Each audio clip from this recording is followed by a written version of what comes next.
comments regarding neighbors, agents, or applicants.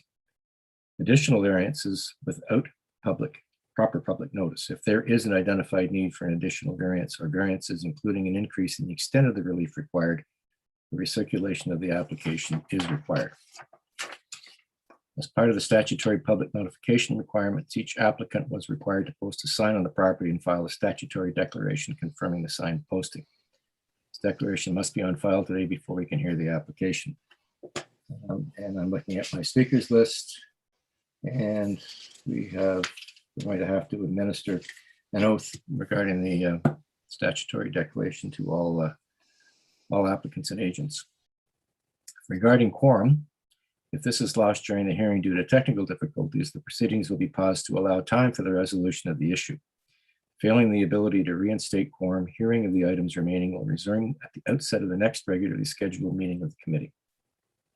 In terms of the hearing process, listed on the agenda and appearing on the screen are the applications we will hear today.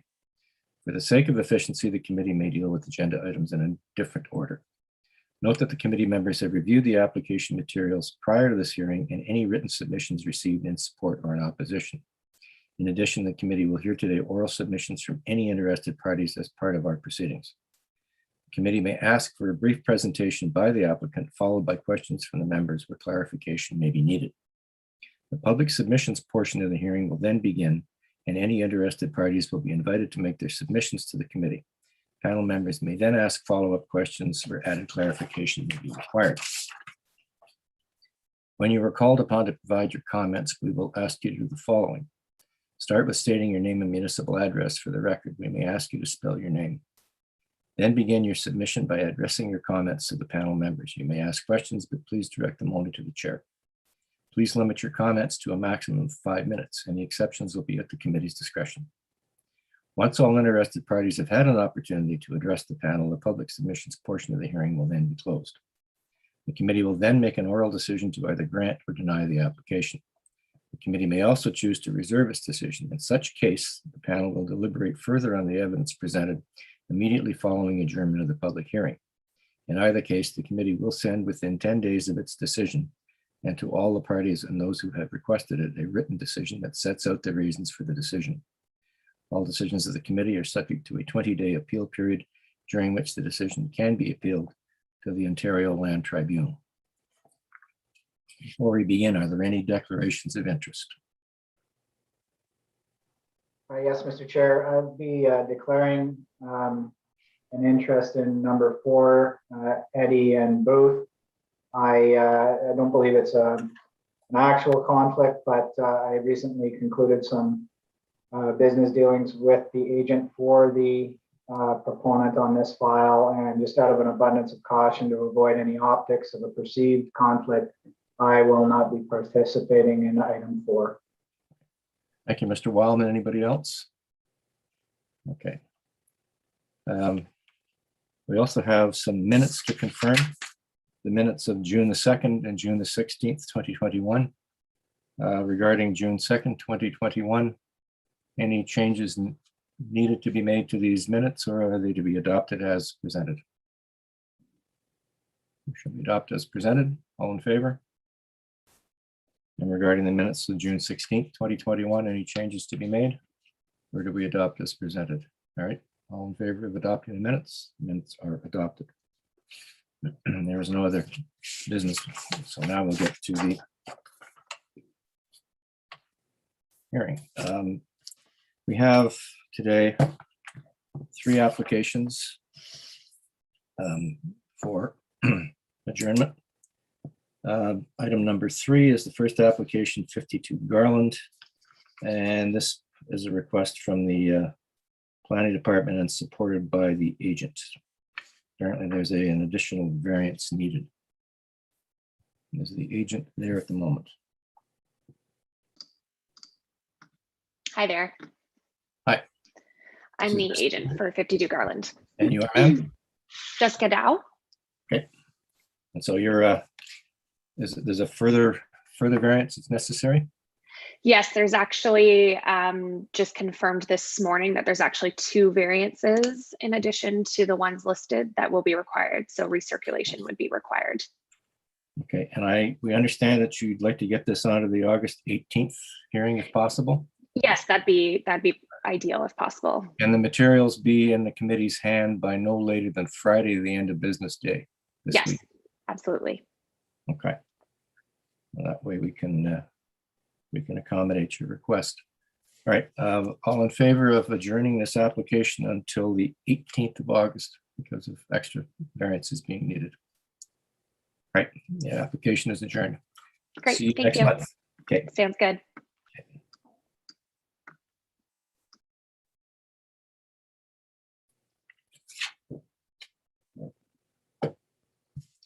The second application, which is up for adjournment, is item number 7, 660 Cole.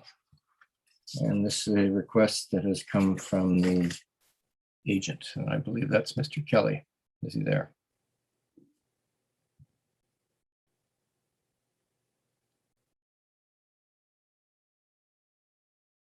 Let's see, he's raised his hand.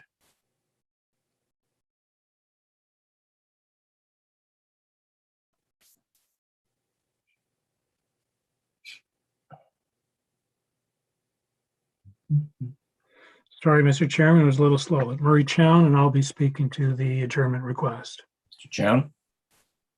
Please. So simply speaking, Mr. Chairman, there's a couple of conditions that are being recommended by staff that we'd like to have the opportunity to chat with them about. We only just received the staff report earlier this week.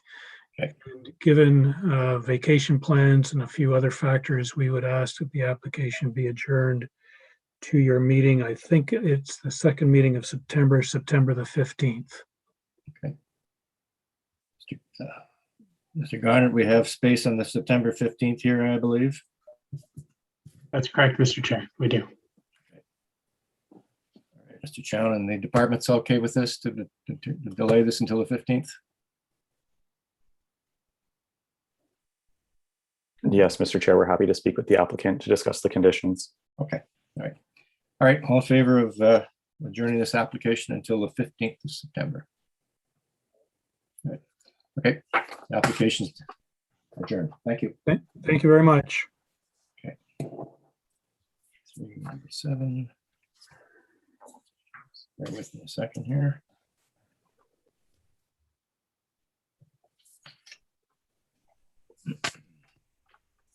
And the final adjournment request is for item number 11. Neoteric Developments for 165th and 2 Monk Streets, and they're requested by the applicant's agent. And I believe that would be Mr. Joe Kotze. My name is Chris Kotze. I'm acting for the applicant, and my address is 331 Osgood. Okay. Joe Kotze, your request, please. Yes, our request is to adjourn at sine die. And the reason why we're choosing to do that is because our understanding in talking with senior planning staff is that there are changes coming to the official plan.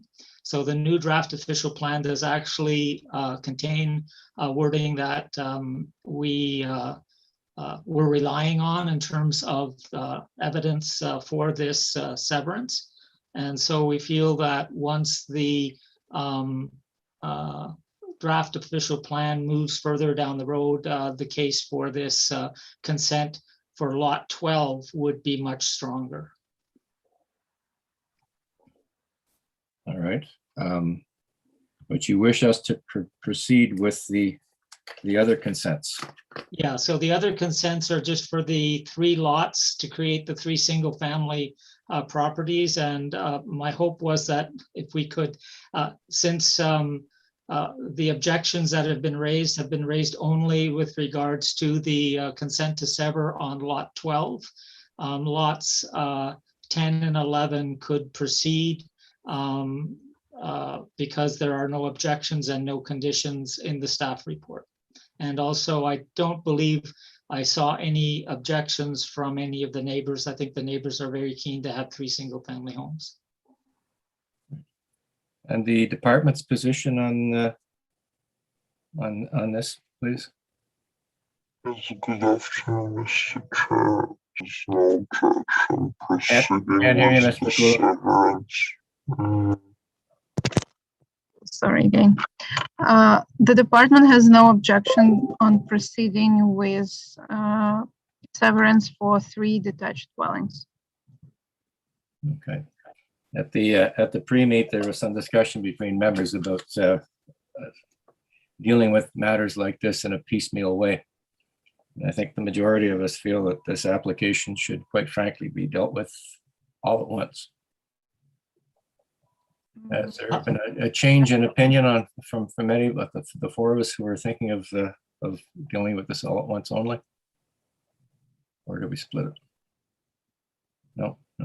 I think what we're going to do, Mr. Jalkatsi, is we'll adjourn sine die, but we are going to deal with the item in its totality when it comes back before us.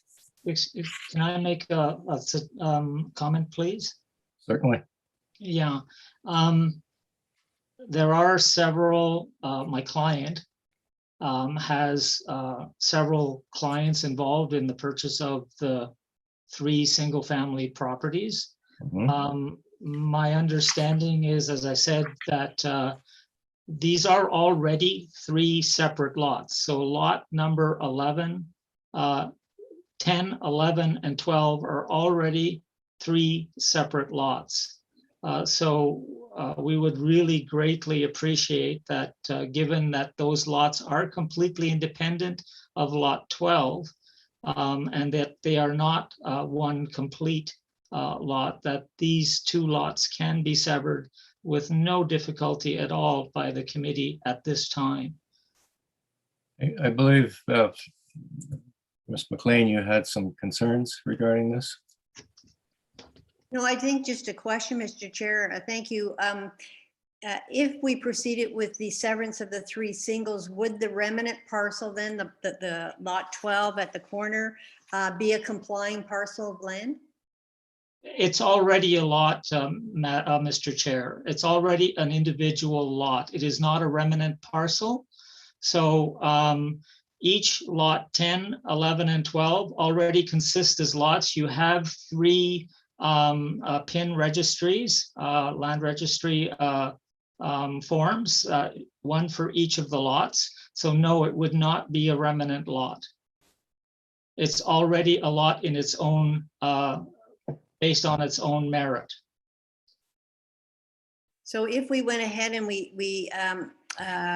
looked at the severances for the 3 singles, the retained parcel for these applications then, that the ones you're asking to adjourn sine die, would be it would be lot 12. It's not a retained parcel, Mr. Chair, to you. It's not a retained parcel because if you look at the consent request to sever, the consent to severs are deal each with lot 10 and 11. We never do sever either 1, 2, 3, or 4 from parts 5, 6, 7, 8, 9, 10, 11, 12, and 13. They are not, there is never any severance from those other parts. There's no relationship between the 2. So there is no remnant parcel and there will be no remnant component because lot 12 already exists in land registry.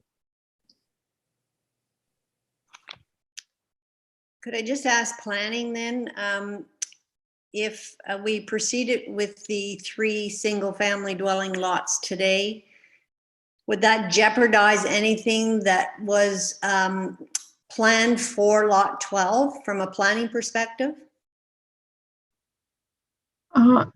No, Ms. McLean, it wouldn't. Because my understanding, the rezoning was based on a development proposal.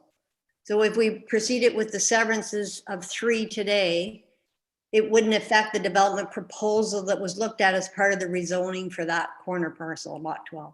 Yes, you're correct. Yes. It can be independent. Yes, and their report also imposed the conditions for these 2 lots to be severed into 3. And they would be independent of one another. Yes. Okay, thank you. Mr. Wilder, you had a comment?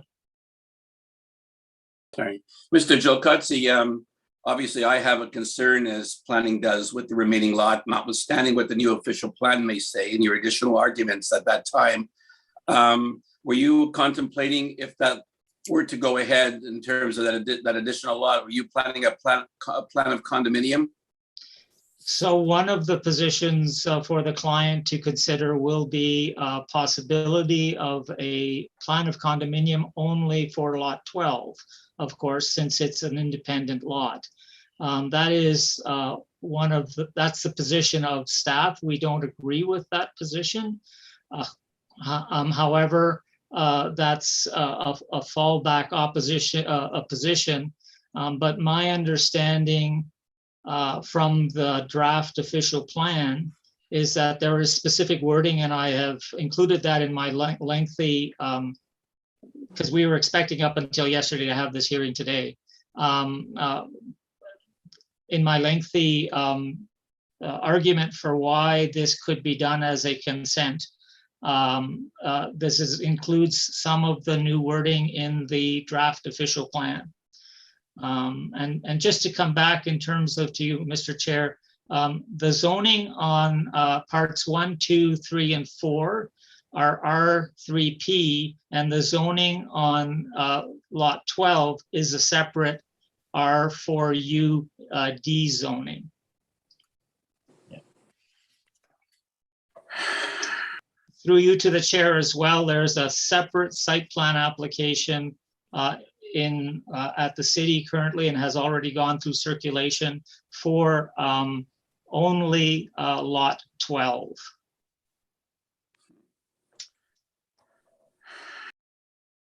Any other comments, Mr. Wilder? No, that's all. I'm assuming that the reason for that additional lot is the fact that either one, you couldn't sell that lot for a single, or you see the opportunity here to obviously intensify yet with it more units than was originally planned. Is that correct?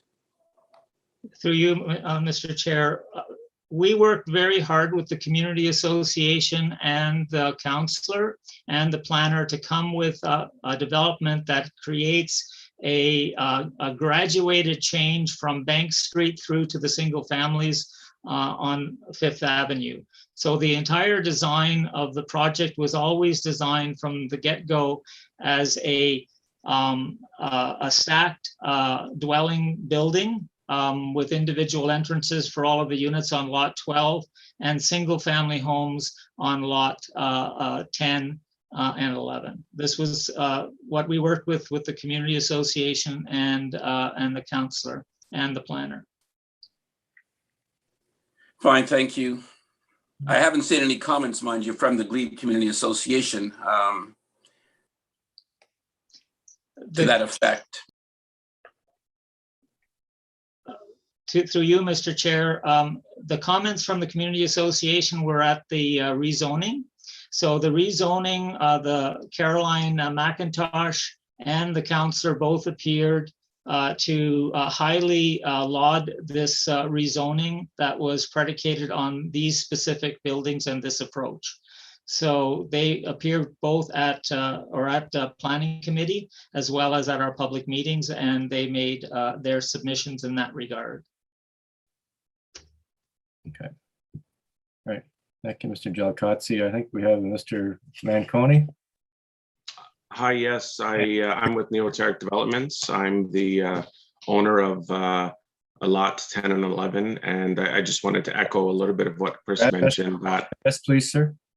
I'm sorry? Your address, please. Oh, sorry, Marco Manconi, 5 Canterbury Crescent. I'm the Vice President of Neoteric Developments. And just to the request for adjournment. I'm sorry? And then just to the request for adjournment, please. Comments? So I was going to give a little bit of context that we have been working at this for a couple of years now.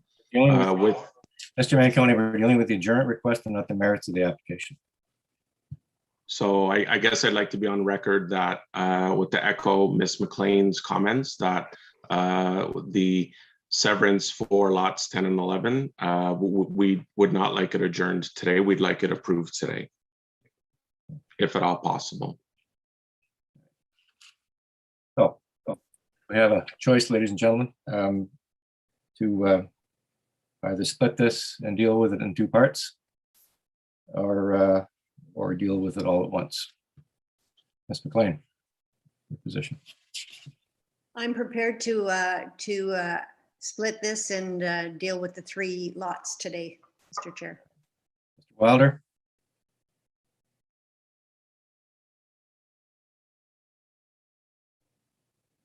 You have no volume, Mr. Wilder. I still feel more comfortable if this was a package, to be honest with you. I'd like just to have this come back and deal with the entire property as one. Mr. Wildman? Thank you, Chair. Normally, I would agree with Mr. Wilder, and in fact, in the pre-meet, I felt that way. However, based on the series of questions that Ms. McLean put to planning staff, I can be convinced to proceed today on that basis. Although it's not my preferred option, I'm prepared to go that way. Ms. Oakshire? Yes, based on the discussion so far, I'm willing to proceed today with the part that they are asking for. And I'm of the same persuasion now. So what we'll do is we'll put this back into the regular order, and it will be dealt with as item 11 on the agenda. And we'll adjourn the section that the applicant has requested re the stacked townhouse development. All right. Thank you. Okay.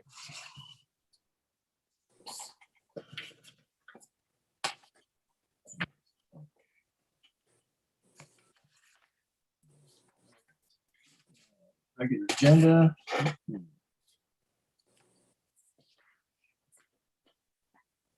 Okay. Next item we'll deal with is items 1 and 2 on the agenda. 484, 486 Roosevelt. This is a consent to subdivide the property into 2 separate parcels of land, proposed to demolish existing dwelling and construct 2 two-story detached dwellings with attached garages with 1 dwelling on each newly created parcel. And there are minor variances as well to permit front-facing garages, increased projections into the front yard, reduced interior side yard setbacks, and to permit a part of the building rear wall to be located further than from the front lot line. And I believe Mr. Duckworth is the agent for the applicant.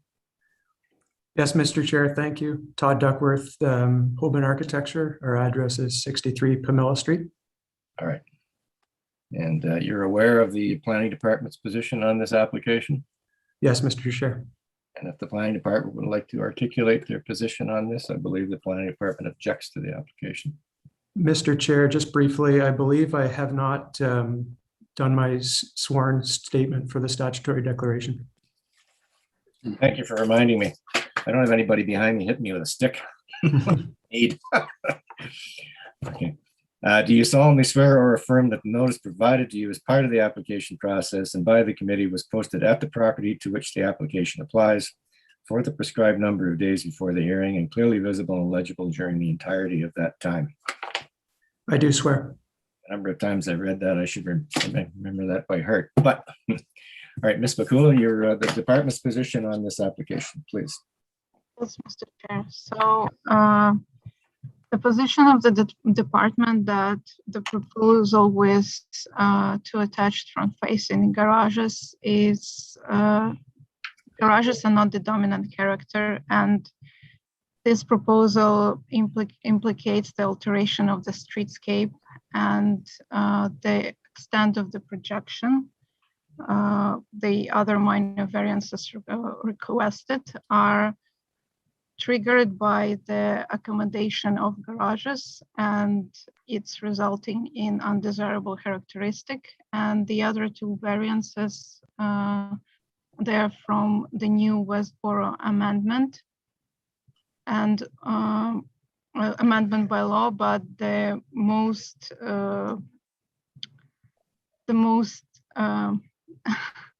the most concerns are regarding the attached garage front facing. All right, well, Mr. Duckworth, if you would like to proceed with your presentation on this application, please. Certainly. Is there the PDF that I sent? Can that be put on the screen, please?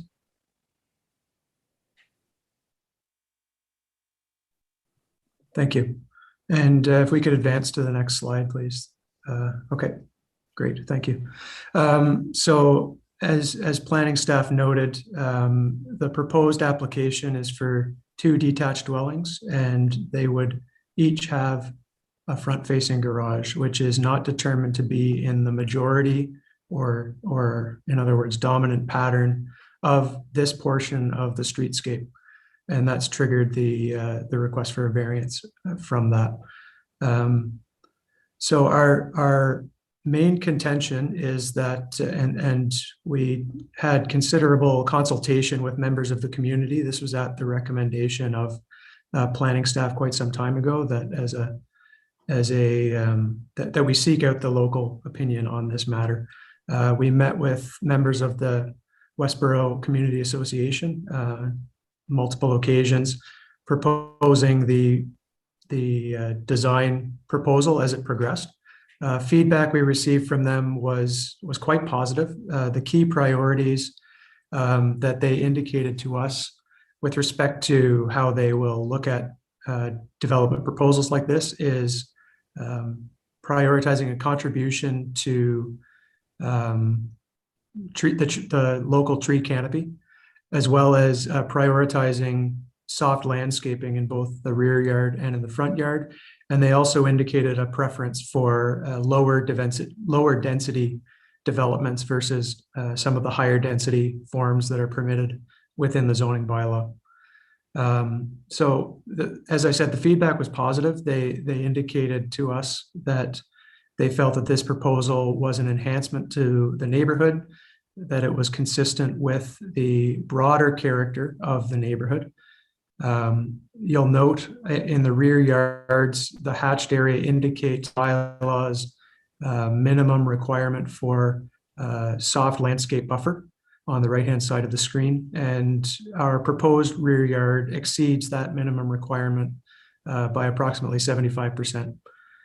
Furthermore, in the front yard, there was some question in planning's report as to whether we met the required 35% of aggregated landscape space, and I can confirm, and this site plan demonstrates that in fact we do meet that requirement, that there be at least 35% of the front yard landscaped area that would be continuous, and that is the case. In addition to that, to the south of each, or sorry, to the north of each driveway, there's an additional 17 to 18% of soft landscaping. So the total landscaped area, soft landscaped area of the front yard is just over 50% per lot.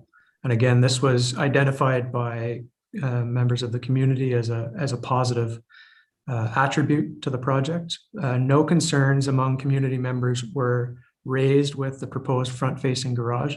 And in fact, when we discussed with community members, a bylaw compliant alternative, which would be a side lane that leads to a detached rear garage, the compliant option was considered to be far less desirable. There would be an increase in driveway infrastructure, and the total area of each property would have more built footprint area because the garage would be a detached structure and occupying more of the site.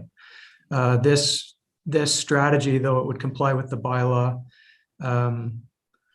seems to go against the priority for green space that both the neighborhood members expressed, as well as the bylaw also speaks to that with its requirement for the new requirement for the rear buffer area. If we can just advance through the slides, there are a couple of renderings and then some analysis that we prepared. So this is the proposal from the streetscape.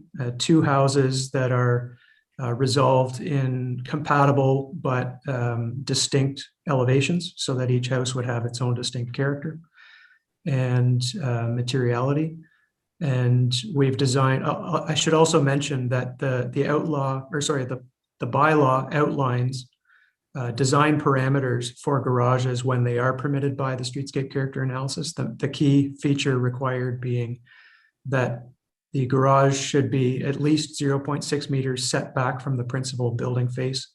And these houses both meet that design parameter. So if this portion of street had a majority of front-facing garages, the design as proposed would otherwise meet the parameters of the zoning bylaw.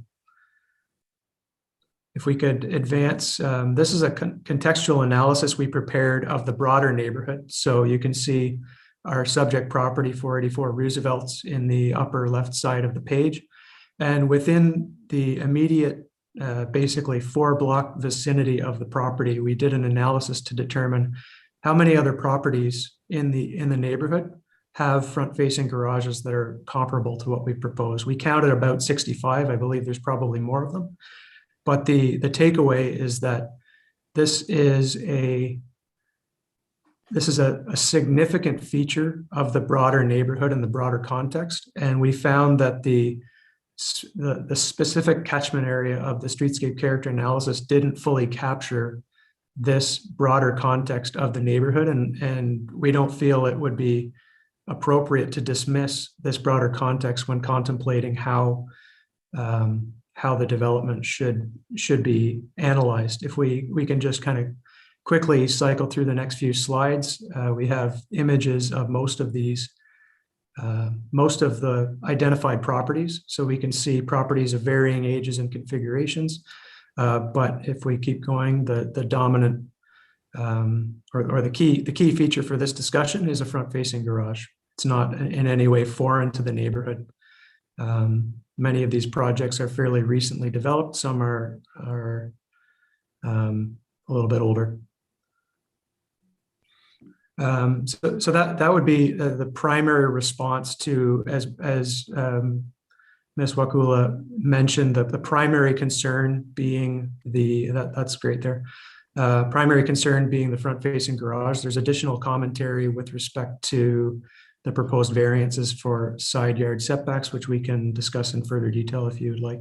Out of curiosity, when you did the streetscape character analysis, how many properties do you have to look at? There's a maximum in the bylaw, a maximum of 21 and a minimum of 12. And it's based on location of street intersections. I believe we were confined just to our block of Roosevelt. And immediately, the 2 lots north of your property is what, a school? There's a church 2 lots to the north, and there's also a church immediately to the south. I should also mention just briefly that the property immediately abutting our property to the north at 480 Roosevelt's has a front-facing garage that actually projects proud of every other part of the house. And it has side yard setbacks of 1.2 meters on both sides. Right, Mr. Wildman had a question. Thank you, Chair. I'm not personally troubled with the garage in this particular instance. Based on what I've seen and the design of the home itself, the proposed homes, I'm not too troubled with that. However, if the coordinator could put the image that shows the front steps up, the street image.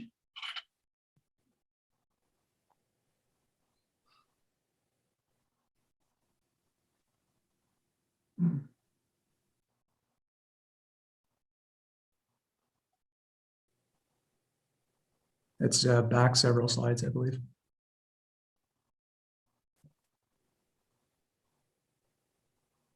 Okay.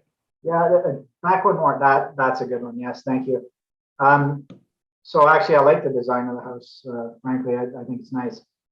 Where I do have some issue with is the variance be with the steps being so close to a sidewalk. The sidewalk is going to be plowed in the winter, whether that's plowed or blown. That will be up to the city to decide. If it's blown, I can pretty much assure you that that landing will be covered in snow. If it's plowed, I can pretty much assure you that the first few steps will be covered in snow. So one of the things I wondered about from a design perspective, could you turn those steps towards the driveway and then shift the landscaping out in front, which I think would actually be a little nicer, to be honest. Is that something you've looked at doing? Through you, Mr. Chair. In this case, it's not something we specifically looked at doing, although I wouldn't consider it detrimental in any way to the overall proposal. What I will say with respect to the proximity to the sidewalk is, while the projection from the house exceeds the bylaw's minimum, the bylaw also states that a stair may come no closer than 1 meter to a property line. And that's the extent that we have positioned the bottom step. So with respect to just that proximity to the front lot line and the sidewalk, it would meet that requirement of a 1 meter separation. Okay, thank you. I mean, I otherwise I'm very comfortable with what I see here, other than that one item. And Mr. Chair, I don't think I'll be supporting that particular variance, but otherwise I'm comfortable with the application. Ms. McLean? Thank you, Mr. Chair. I would have preferred to see some context, some streetscape context showing the properties down the street or on either side, and how this fits into that context. And the second question I have is, we have a brand new bylaw dealing with a side yard setback of 1.5 meters. And I haven't heard from you why you can't comply with that new side yard setback requirement. Through you, Mr. Chair. I'll speak to the side yards first. So our analysis of the context, clearly 1.2 meters has been the standard for the neighborhood for quite some time. And our analysis of the specific context here, particularly the properties abutting to the north and I believe to the west, it's very, very common that the standard of 1.2 meters is observed throughout the neighborhood. Furthermore, the property to the south, being the church, has a setback, a side yard setback, I believe, of 0.4 meters, non-compliant, obviously, but given the context of all abutting properties essentially providing no more than 1.2 meters, and in some cases less, we felt that 1.2 meters was appropriate in this case. We did further analysis of this question with respect to, I believe there was a comment in the planning report that spoke to the question of the buildable footprint as of right, and that there was a challenge to that here. What we find when we look at the bylaw, there are several other options that would be permissible in the bylaw, other building forms, other building densities, and one of which being a semi-detached or a 3-door row is now permissible on this property. And clearly those are attached units, so there would be no separation between those units, and the cumulative non-built area of the streetscape would in fact be less than what we've proposed with 2 detached units, which again seem to be the most desirable unit configuration. So I believe with 4 side yard setbacks of 1.2 meters, there's a cumulative side yard setback of 4.8 meters on the site.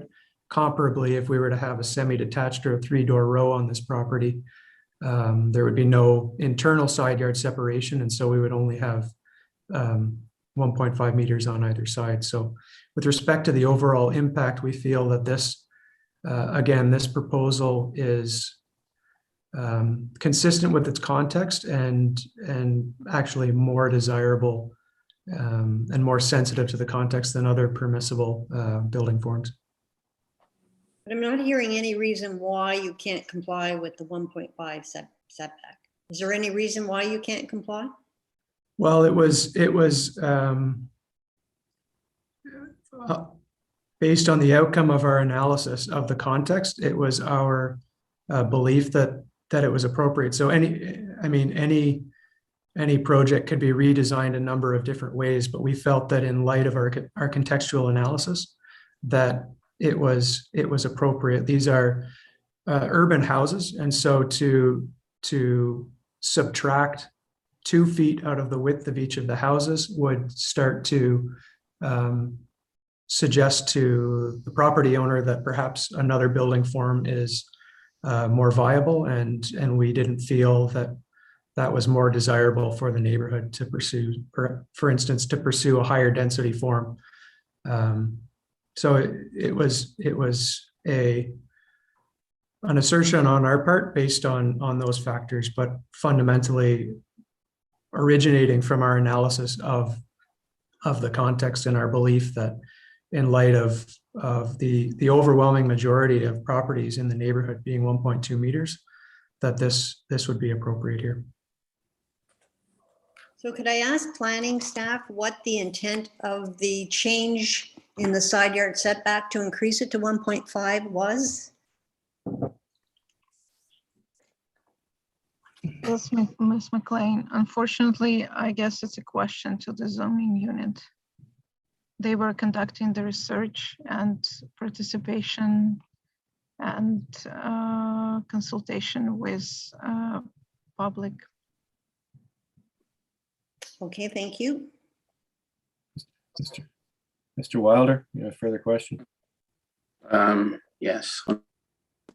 Yes, Mr. Duckworth. On first point, I have to agree with Mr. Wildman. I as well feel that in terms of variance B, it's a design matter, but I really believe that, you know, given our climate, given our winters and the like, that there are alternatives to what you have designed in terms of going from the 5 meters to the 1.5. I am not going to support B and F. And I guess in terms of the 1.2 versus the 1.5, as you say, obviously you're going to have to contract the size of the two houses to two halves. Clearly, that comes down to not only marketability, but dollars and cents as well, obviously, in terms of saleability. On the other hand, of course, you know, your suggestion that, well, we can put up a 3-door row, clearly you would not be getting those letters of support if it were a 3-door row. In fact, you'd probably be getting letters of opposition, I imagine, in terms of the 3-door row versus a semi-detached with the current R3R zoning. So I'm really torn on this, to be honest with you. You know, planning did a comprehensive review of the zoning, and notwithstanding what many of the homes and the infills have been built to in the past at 1.2, you know, planning has set it at 1.5, and they've had their reasons for that. And I'm really torn, because if you're, you know, suggesting that, well, we're going to come back, client may not be agreeable to having a reduction or having to go with 1.5 versus the 1.2, and he'll come back with 3 units. Well, I'm not sure how saleable the 3 units would be. In any case, I'll leave it up to, I want to hear from the rest of the members with regards to variance C and G. Thank you. Mr. Wellman? I think Miss Ocheron had her hand up long before me, so I'll stand down until she speaks. I'm going to have to clean my glasses. Miss Oakshire. No worries. Thank you, Mr. Chair. My question is for the planning department. I'm concerned about this application and that it's not meeting the brand new Westborough bylaw. So my question for planning is, in particular with the front-facing garage, if you could speak to, if we approve this, if we allow this variance, what will the effect be on the future SCAs for other properties in the area? That will be an implication for future requests, and that will be plus 2 properties on the street with garages. So could we say that it would be driving perhaps a new pattern? Yes, which was not approved by recent changes to the zoning bylaw. And it means that it's not within the intent of the zoning bylaw, because zoning bylaw is moving towards stricter provisions for the front-facing attached garages. Right. Okay. Thank you very much. You're welcome. I have a question for planning as well. In regarding variance D and variance H, the maximum depth of the envelope at 24 meters from the front lot line is part of the rezoning in Westborough, I assume? Yes, it's correct, Okay. Mr. Chair. Does that have, is that tied to a lot depth dimension? It's tied to the research that was done for the extent of this building envelope, depths of the building envelope, and also for the provision of the landscape buffer in the rear of the properties. Okay, because these lots are definitely deeper than 30 meters.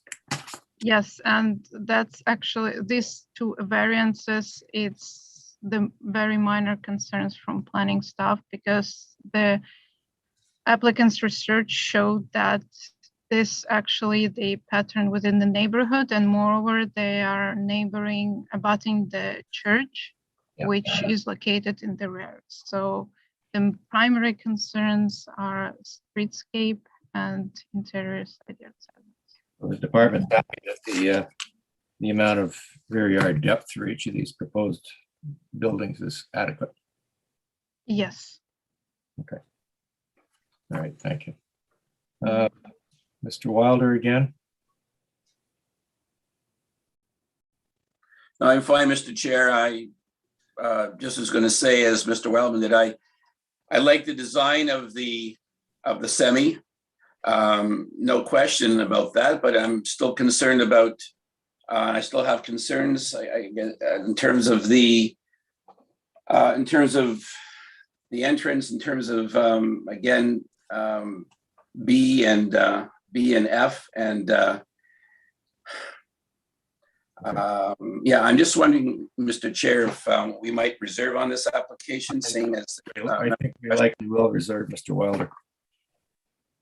Mr. Wellman? Yes, I'd be remiss, Mr. Chair, if we didn't request some clarity around the floor test. We haven't really heard anything about that today. We've skirted around a few topics, but I think really this whole application may hinge on that. So I think it'd be appropriate for the proponent to walk us through that and not just tell us that it meets the floor test, but explain how. Mr. Duckworth? You have the mic. Thank you. So with respect to the 4 tests, again, our prominent, our analysis of the context is where we began with respect to determining what we believe to be appropriate. So the analysis we prepared that looked at the broader neighborhood, the high number of front-facing garages that are throughout the neighborhood, and really that are a major factor that we don't believe can be discounted or dismissed. So it's consistency with respect to whether the requests are minor, being the first of the tests.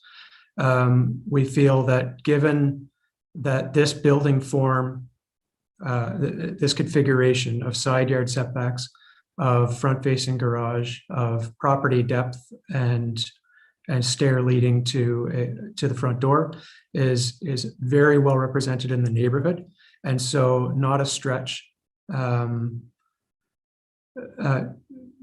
a deviation from what exists in the broader neighborhood, and is there minor for that reason.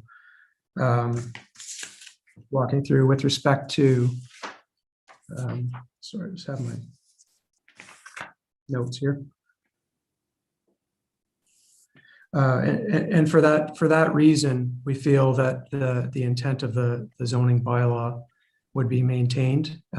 Again, informed by our conversations with neighbors and their concerns with some of the other typologies and configurations that could be introduced here without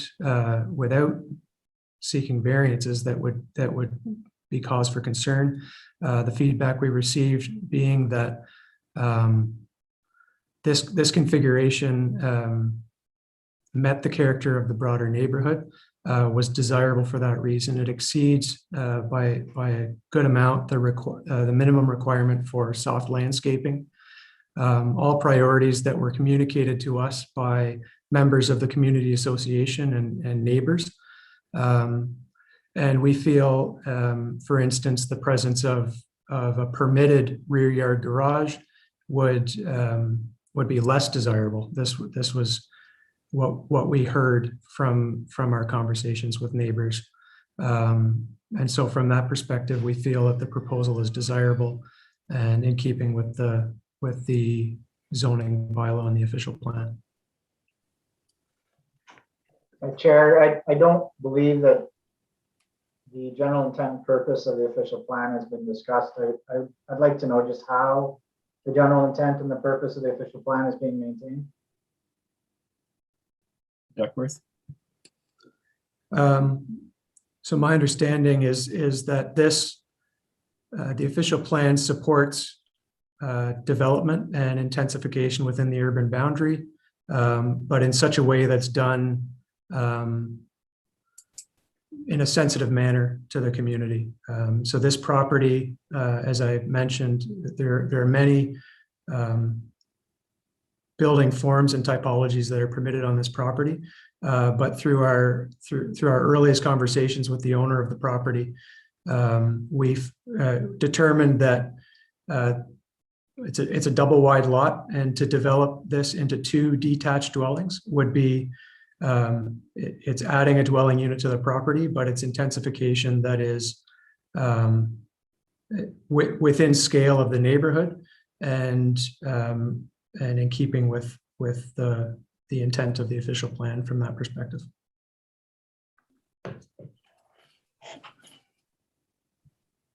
Thank you, Mr. Duckworth. I believe we also have Mr. Ludington from the Westborough Community Association who wishes to speak.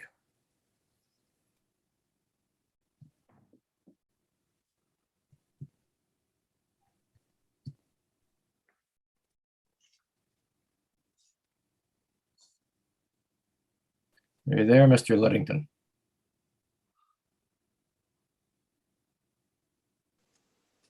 I had to figure out how to unmute myself. Can you hear me now? Oh, yeah. Not a problem. We didn't realize the extent of what the staff was objecting to until we met with Mr. Duckworth yesterday and his client. And we have a concern as to try and, last year, as an example, we've had double lots, somewhat the same size as this lot. Instead of getting 2 singles where the 1 single existed, we're getting 2 long semis, plus secondary units in each of the long semis, the units in the long semis. So we're ending up with 8 units where we used to just have 1. And we're a bit concerned about how much of that is going to happen. We've also been told over time, at the numerous times we've been to the committee, that a decision the committee makes about one application within the neighborhood does not necessarily mean it's going to make that same decision on another application from that same neighborhood. So we're just wondering what is actually going to help the committee and the community understand what carries weight to make a decision when this is, from our perspective anyway, preferable to some of the other decisions that have been made within the community in the past year. And we really don't, I guess, I understand one of the queries made about how far the front steps protrude into the front yard because of the proximity to the sidewalk. We're just lucky this is a street that gets a sidewalk. And most of our streets don't get sidewalks. But if they're going to do this, if they're going to build this and have the steps as close as they are to the sidewalk, and snow becomes an issue, isn't that their problem? Not our problem, not necessarily the committee's problem. It's something that they've asked for, and it may get approved and it may not. Then a decision is made. But we find that on this particular block of this particular street, there's probably, if my memory serves me correctly, there might be 3 garages facing the street, looking at both sides of the street. And there's probably only about 8 houses, if I remember correctly, in total from both sides of the street. So we actually like what's here. We like it because there's an opportunity to, in doing the way this is designed, that there's going to be more green space, more trees, better utilization of the backyard for enjoyment by a family moving in. And you could walk around the corner and go into the next block and you're going to basically see similar type houses being built or have been built, and fits more with the community. Other than that, I don't know what I can tell you. We don't have a real issue with what's proposed. What about the side yard reduction? This is part of your new zoning. Yeah, in Westborough. and we've had issues in the past where the side yard has actually been permitted less than the 1.2. So does this make a big difference going from 1.2 to 1.5 when you've got 2 single family homes? I guess we didn't think that was a big as an issue as might be.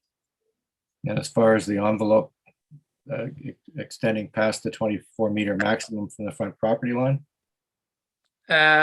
This property, if my memory serves me correctly, is 130 feet deep. Yeah, 35 meters. Yeah. Nice piece of property for a single family home. Lots of space for kids to be able to play in the backyard and to have decent green space and landscaping in the front yard. So to paraphrase the community association, you're in favor of all the variances.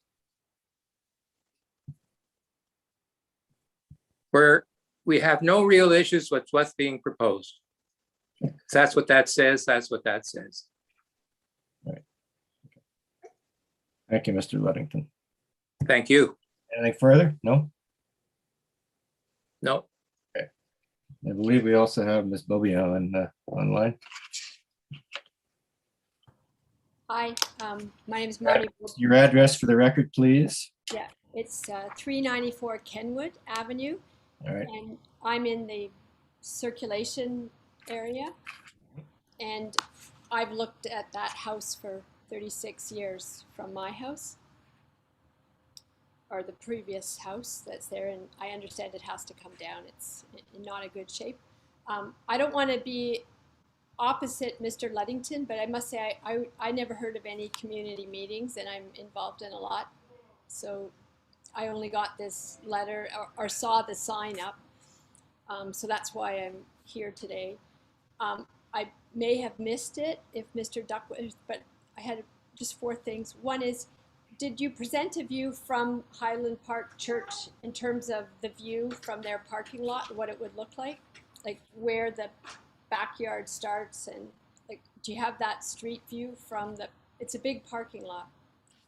We don't have that kind of a graphic in our package, no. Just when you were talking about the setbacks and everything, you know, that a big part of this house is the view you see from Kenwood through a very large parking lot. So I just felt that view was important to understand. I liked that Mr. Hoban's provided variation between the two detached houses. I really wish there was more variation between to distinguish the two, but there's some, which is great. So, Mr. Duckworth, you don't have the view from the parking lot? Through you, Mr. Chair, there were 3 perspective renderings included in the package, and I don't think it goes as far as Kenwood, but there is a view from the front left that captures the corner of the parking lot and that side of the house. Perhaps if we brought that on screen, it's already been seen on the presentation, but it does show from that angle. If we scroll forward 2 slides. Okay. Yeah, back one. Back one. That right there. So the parking lot is the piece in the left-hand side. That's where they play basketball every night, right there. So, right. Interesting. Okay, and then, so it wasn't clear to me, but I guess the rear side yard, from what Mr. Ludington said, there's no variance required for the rear setback? Yes, there is. Okay. There is. There is a variance required? Yeah, for both of them, but they're very small. Okay, small, like 2 feet? Yeah, they're not extensive at all, and the lot depth is. I looked at it, but without that side view, it's hard to tell. But it's still providing a fairly substantial rear yard for both of the proposed homes. So to the question about the side yard setbacks being 1.2 meters, hence 2.4 between the two buildings, I think it's a very good question because of the fact that the drawings doesn't show the overhangs on the houses, and quite a few of these infills, there's a significant overhang, which is great for walking around the house in a rainstorm like yesterday. But visually there really isn't 2.5 meters between them because you have a significant overhang. So going to 1.5 just gives you that much more space between the houses. But those overhangs from the roof, they don't show on that plan.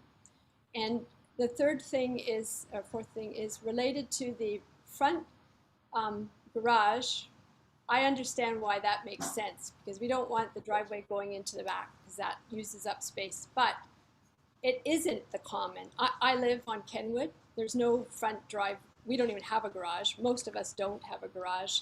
And going down Roosevelt, it happens that the infill next to this house does have a garage, but it's fairly recent. I mean, well, it's probably there 15 years. And then it's another house. They don't have front garages. The new house across the street has a front garage, but all the older homes don't have front garages and don't even have garages. So it's a bit misleading to say that's the norm. That being said, they could have no garage, as I don't have a garage, but if you need a garage, it would be better at the front. So I guess I've gone kind of circular on it, but I am saying that your questions about the front garage, it's not the norm.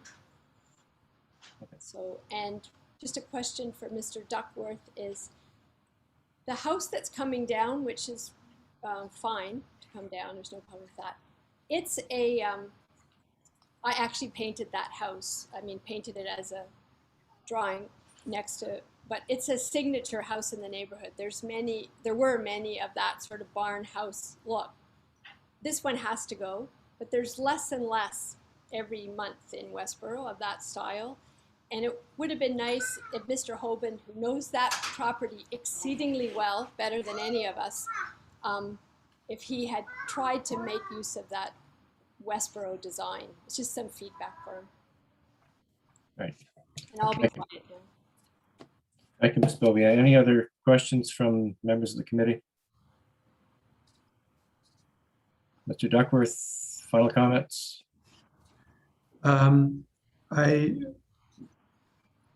Mr. Chair, so I've been listening to the comments coming in and just trying to gather them. So the comment about the front stair, I think actually Mr. Ludington made some interesting points. I know a couple committee members indicated concern with the proximity of the stair coming to within 1 meter of the property line. Again, the bylaw does contemplate a stair being as close as 1 meter, but no closer than 1 meter to a lot line, but up to that point. But again, it would be a question from a design resolution perspective, whether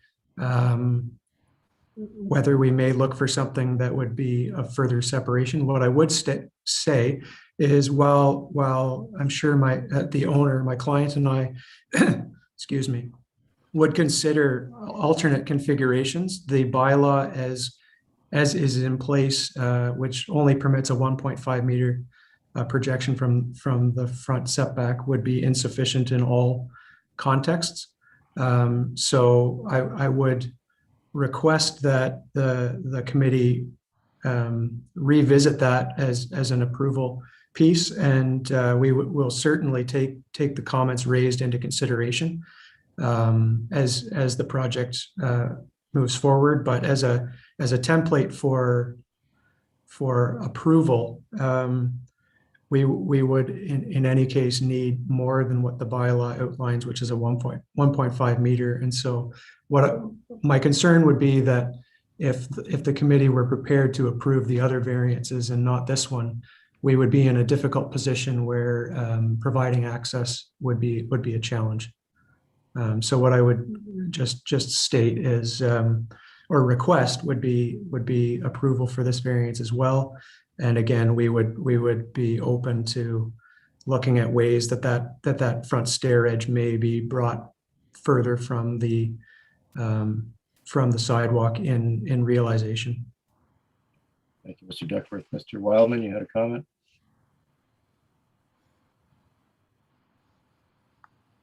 I don't know if he does, but I'll Mr. Chair, if you don't mind, just as Mr. Duckworth just finished, and just in light of what I'm hearing, certainly we can go into reserve and come out with a decision. However, having heard some of the comments today, it may be in Mr. Duckworth's interest to discuss some of these issues with his client before we make that decision. Because, as I said earlier, I won't be supporting the steps, and I appreciate Mr. Duckworth's comments. I think they're reasonable comments. And I do appreciate that even if you turn the steps the other way, there's still a variance required. I think I would be inclined to support that one. And as you know, I don't speak for the rest of the committee, but those are my thoughts. So it may be in his interest to have some discussion with his client, but I'll leave that there. And if he wishes to request an adjournment, perhaps that might be in his interest to go back and think these over with his client for a couple of weeks. Mr. Duckworth?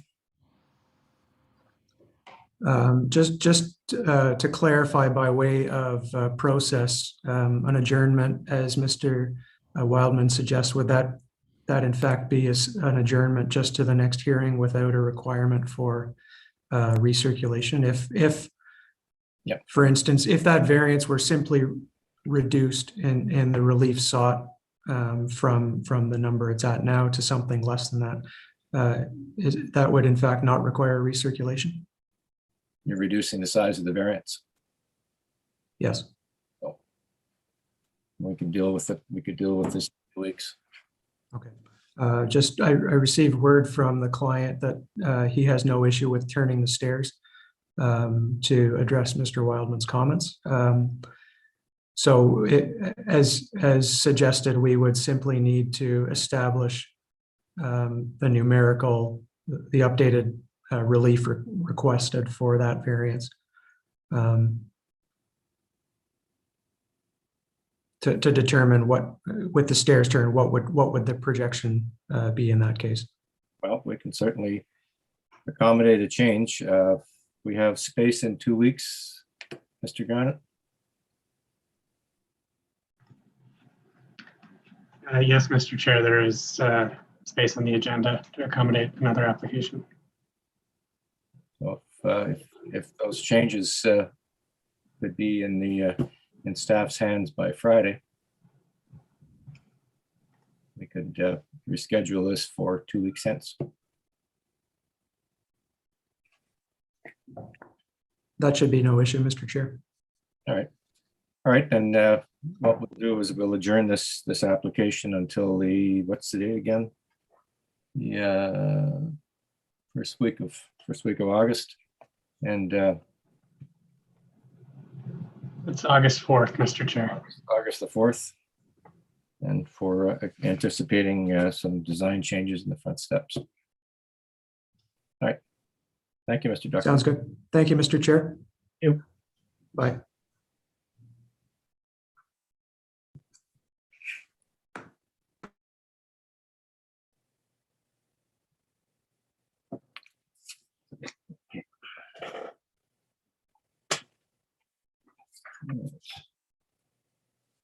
The next application on the agenda is item number 4. 125 Zida Eddy Private and 5 Booth Street. Consent to subdivide the property into 2 separate parcels of land. One parcel will contain shared parkland and green space, a shared private road, and a future road widening to be conveyed to the city of Ottawa. And the other parcel will contain the office building and underground parking garage currently under construction. And I believe Ms. Bellinger is the agent on record. Yes, thank you, Bellinger. Mr. Chair. Mr. Wildman has recused himself from this discussion, as you know. Yeah. You were before us before, and I guess the committee is wondering what's changed. Thank you. My name's Debbie Bellinger, and my address, for the record, is 50 O'Connor Street, Suite 300. We'll have to go through the solemn declaration. Yes, please. You solemnly swear or affirm that the notice provided to you as part of the application process and by the committee was posted at the property to which the application applies for the prescribed number of days before the hearing and clearly visible and legible during the entirety of that time. Yes, I confirm. Please proceed. I swear, I should say. Okay, that's fine. Thank you. Yes, the application of a different version of it was before the committee previously. That application was really in 2 parts. One, to adjust lot line between block 211 and 212, shown in the upper part of the east side of the island. You'll see 211, which is the subject matter of today's application, 212 to the east of it, and we adjusted the lot line in the northern limit of 211, 212. That went through in the previous application. The committee needed more detail and a better explanation, frankly, than had been provided by our associate at the prior hearing. And so we have reconfigured the application and changed it. So the 3 changes, we're no longer dealing with the lot line adjustment with 212. That was dealt with. We, subsequent to the prior hearing and the adjustment of the lot line between 211 and 212, it reconfigured 211 and 212. The whole of the 211 property and all lands to the north to the limit of the Ottawa River were transferred to a new owner. So the application is now in the name of the new owner. And we had that was done, I apologize, that was done in order to proceed with financing because block 211 is well under construction and site plan approved for tenancy by the federal government when it's completed. And that financing went ahead. So we have the new owner as the applicant, Windmill Dream is as its agent. And the last 3rd change from the prior application. Previously, we were seeking consent for a subsurface easement at the south limit of the building, extending subgrade into Zeta Eddy private. We don't need that encroachment easement. That encroachment easement was previously created by part lot control exemption application when we created the development block. So that's how the application varies as well. We've added much more detailed drawing to demonstrate the horizontal aspects of the severances. But in simple terms, what we're looking to do is peel the roadway, the curved roadway that wraps around block 211 on the east and the north, peel that off the parking garage below it. And with that, the parkland, loosely put, measured heaven to hell, that is north of the roadway, will go with the roadway and will be the future shared property in this vicinity that ultimately is going to be part of the Zibi Village condominium. So those are the changes. I'm happy to take you through the planning background that led us to this situation and answer any additional questions that committee members may have regarding the submissions. But again, if you'd like, I can take you through a planning review of how we got from the Domtar commercial site to where we are now. And what we're seeking to do now is basically tweak the lot lines so that the block 211 parcel, which now includes the parkland to the north and the road over the garage, to separate those off so that the block 211 proper as reconfigured matches the approved site plan by the City of Ottawa. And I believe on this round, the City of Ottawa has come back with a report in full support of the severances that we're seeking. You're correct. Ms. McLean, I think you had some questions. Thank you, Mr. Chair. Ms. Dellinger, I'm still trying to wrap my head around the applications. So I have a series of questions. Is this a lot line adjustment application? No, we're severing, so block 211 proper as created by part lot control exemption excluded certain lands. And I think to explain that, if I can ask whoever's managing the AV to take us to Appendix 5.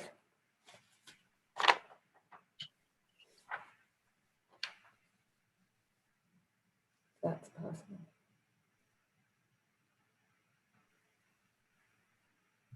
In the meantime, can I ask you a question then? If it's not a lot line adjustment application, and we're being asked to sever these common elements, I think, who are we conveying? Who would they be conveyed to?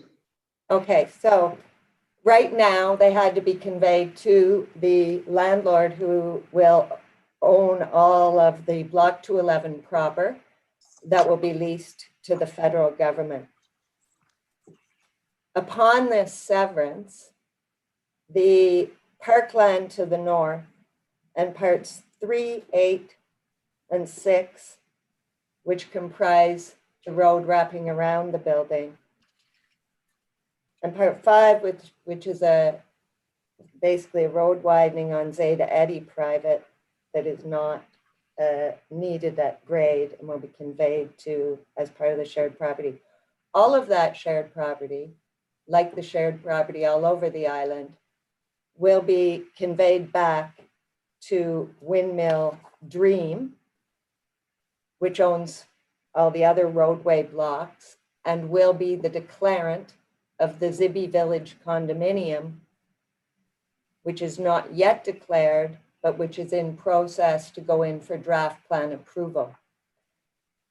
The reason that we're not proceeding now or hadn't proceeded at the outset with the Zibby Village condominium is the nature of the development we're dealing with. So it's a very large development planned out over a 10 or 12, maybe 15-year period involving brownfields cleanup and so on and so forth. And as we've seen from the pandemic, one can't predict end uses for each of these development blocks from the very outset. When we started this, there was a huge appetite for condominium. Now there's a huge appetite for rental buildings. And so things change when you're undertaking master planned long-term development. And so we created as many of the blocks as we could by part lot control using the underlying plan of subdivision from the 1800s. But Appendix 5 shows that there was a bay, basically, and that came in from the north on the subdivision plan. It's shown on Plan 10, which is Appendix 3, and it's shown on our reference plan. And we could not have included those or created those divisions by part lot control because those lands were not part of the underlying plan of subdivision. So we knew when we were dealing with the master plan and city planning staff that there were certain aberrations that would have to be dealt with by way of future severance or by way of condominium plans. So for example, we've just registered the first condominium on the other side of the island, which would be shown on Appendix 1. And we used, it's a residential plan of condominium, and we were able to use the residential plan of condominium to do some tweaking to make sure it matched as-built construction. So the parcel I'm talking about where we used the condominium model to tweak the lot lines for final construction is block 205A. It's the dark pink in the south limit of the west side of the island. We had no problem. We had a draft plan application. We worked with the planning department to do that.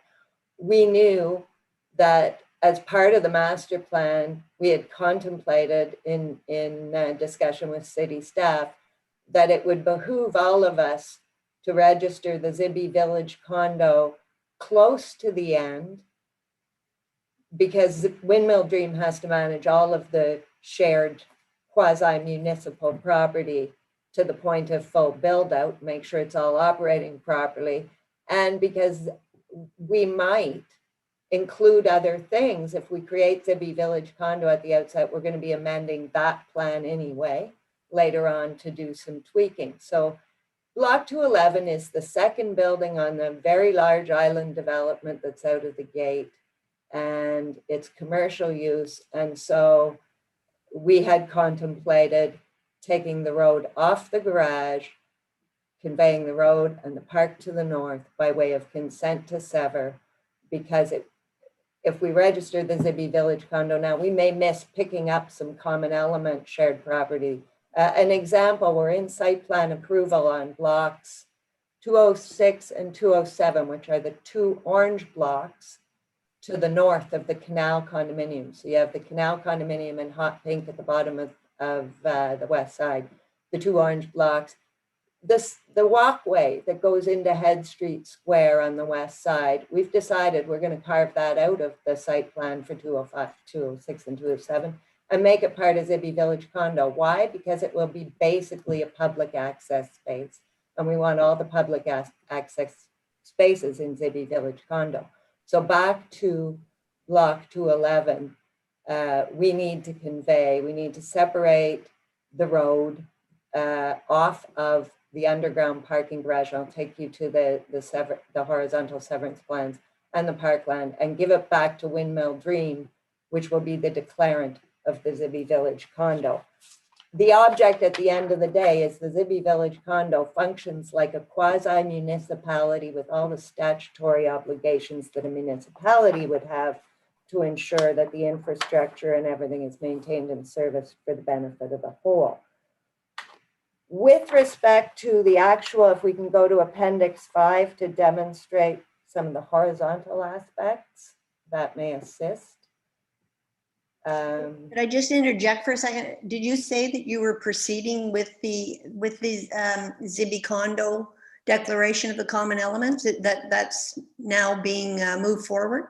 Thank you, through the chair, we are expecting to submit the application for draft plan approval before December 31 of this year. We're then looking at a 6 to 8 month period for the normal process of draft plan conditions, satisfaction of conditions, registration.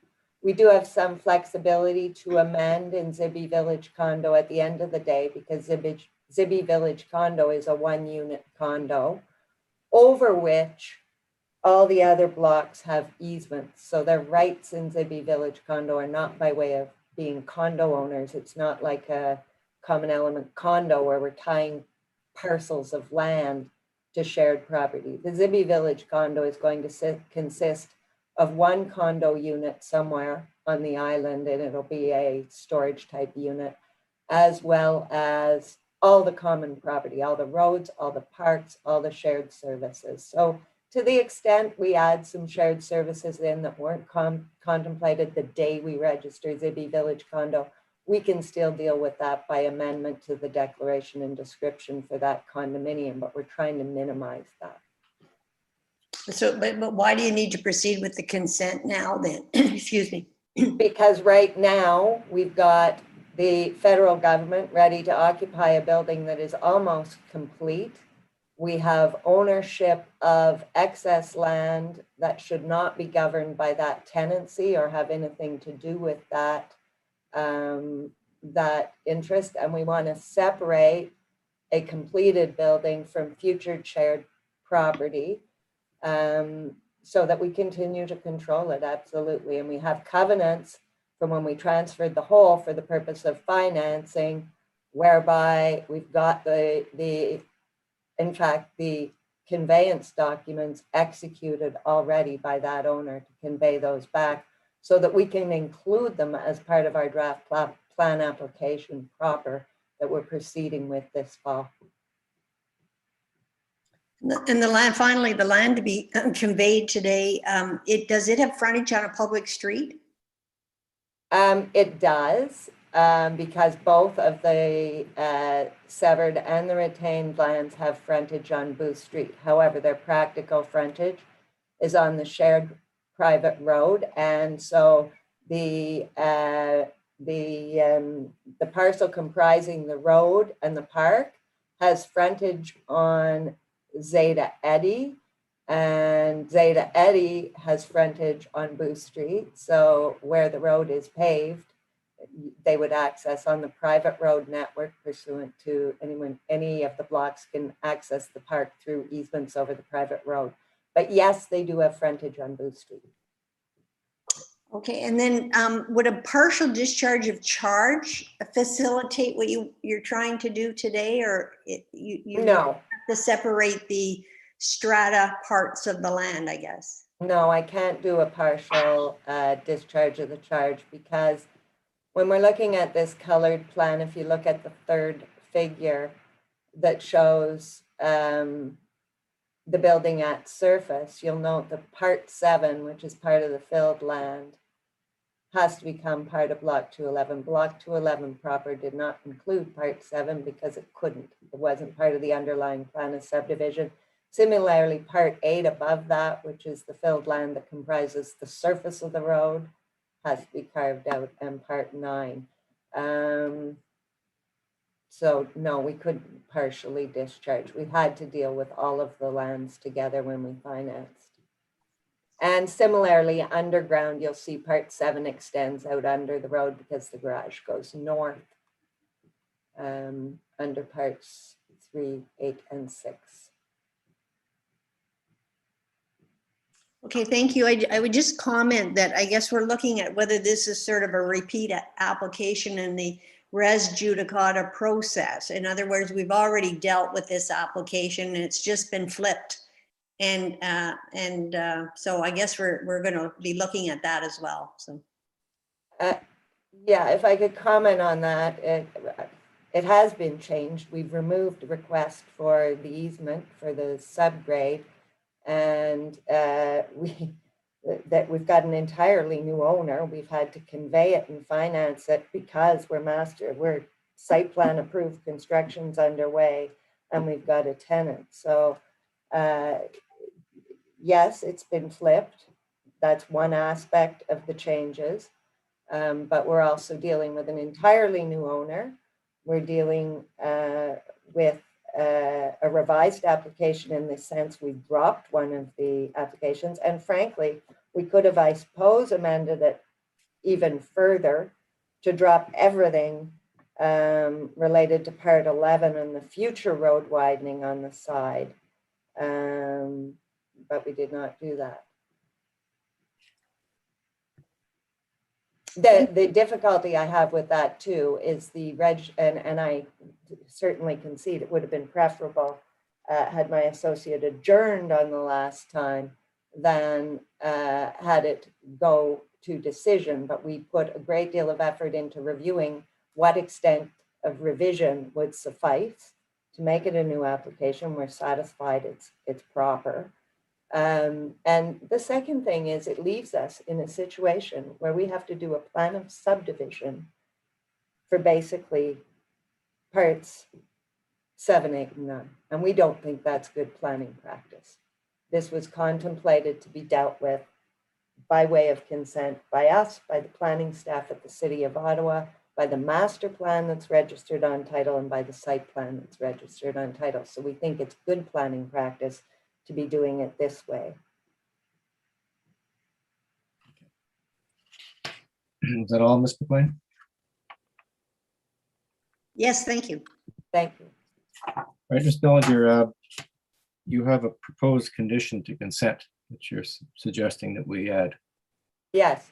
You've had a discussion with the planning department regarding the wording of this condition? Yes, we have. And the planning department is okay with this, I'm assuming? Yeah. Ms. McCullough? Sorry, Mr. Chair, that is myself.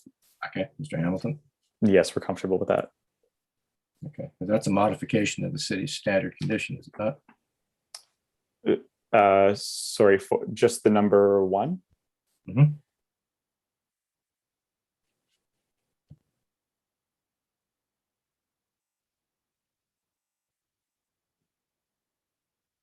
Okay, I understand that there's elements of this condition that are not here because you don't consider them, Ms. Billinger, you don't consider them necessary. I don't have the conditions, sorry.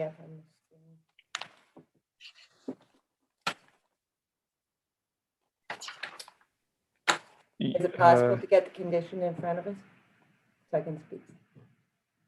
Not that I would be able to pull up currently. You may be correct. It may be worth revisiting. Can you read me the?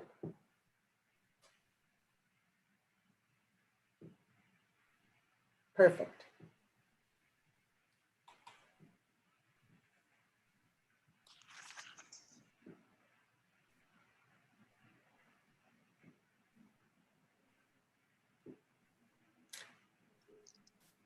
Yeah, the application to consolidate is so that the parkland and the elements comprising the surface road are one parcel that will be included in the draft plan condition. So in my view, that condition's entirely proper.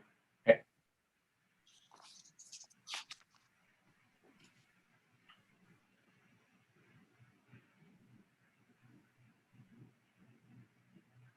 That we have no issue with 1B. And the easement and maintenance agreement is required, of course, because you're dealing with lands that have shared building elements. Okay. So the parking garage and the membrane and all of that below that forms part of the building proper on block 211 is the responsibility of the owner of block 211.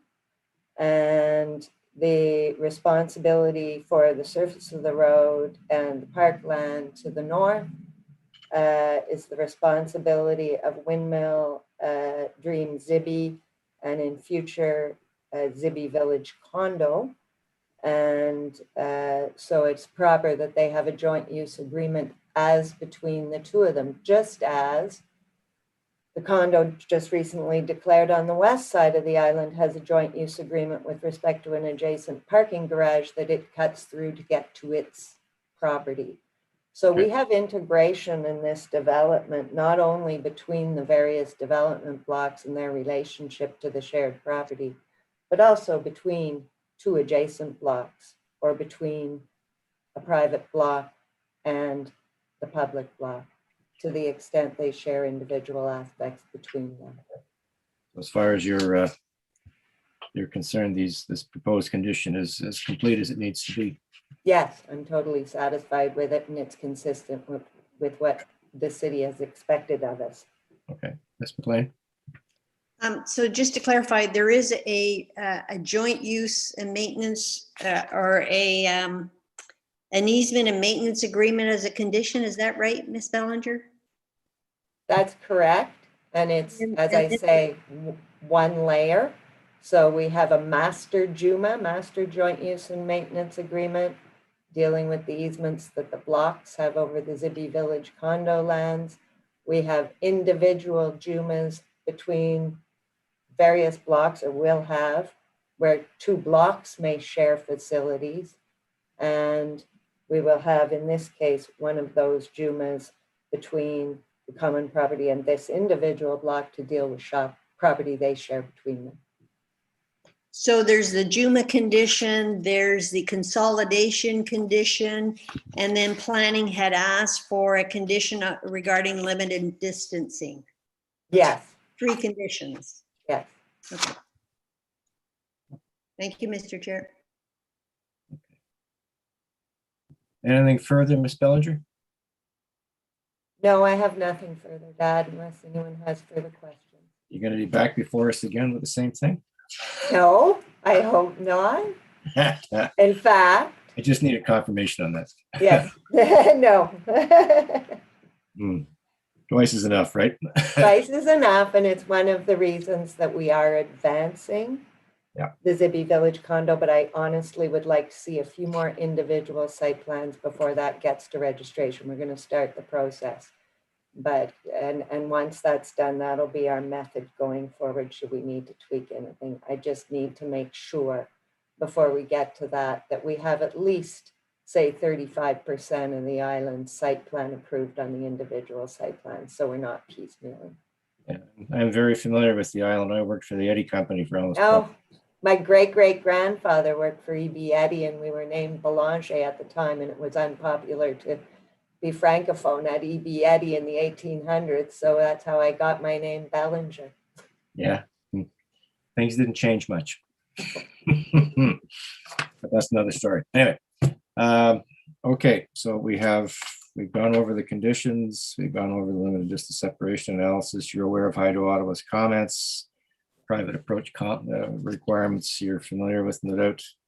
The planning department is in agreement. They have no issues.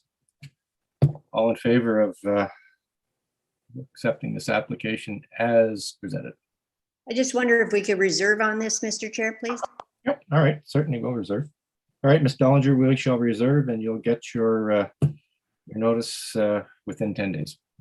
Thank you very much, Mr. Chair, and members of the panel. Okay.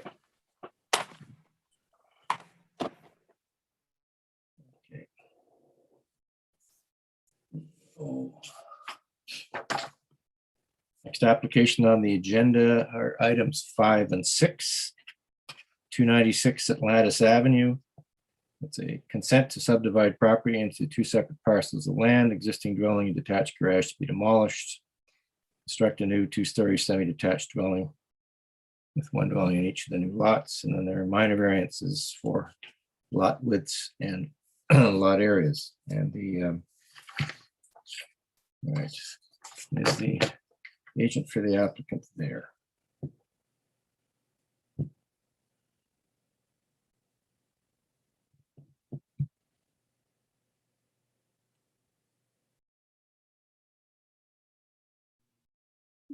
Good afternoon. Hi, just identify yourself and your address for the record, please. My name is Serene Shahzadeh. I'm the applicant, and the address is 240 Michael Copeland. All right, please proceed. I believe, Mr. Chair, I have to administer the oath. Yes, and then hang on just a second. We got to go through this again. I've forgotten this twice today. I'm doing well. Do you solemnly swear or affirm that the notice provided to you as part of the application process and by the committee was posted at the property to which the application applies for the prescribed number of days before the hearing and clearly visible and legible during the entirety of that time? Yes, I swear. Okay. All right. Please go ahead. All right. So the applications before you today are applications for minor variance and consent to facilitate the development of a semi-detached dwelling on 296 Atlantis Avenue. So just for some quick context, the property is located in Ward 15, which is Kitchissippi, and it's in the Westborough Beach neighborhood. It's near Westborough Beach, and it's also near many different neighborhood amenities such as shops and restaurants. Next slide, please. The property is also located within 400-meter radius of the Dominion Transitway Station, and it is also located within 600 meters radius of the Westborough Transitway Station. It's also close to a few different bus stops that service different bus routes. Next slide, please. So the application for consent is to sever the property in half, with the one half of the semi on each newly established lot.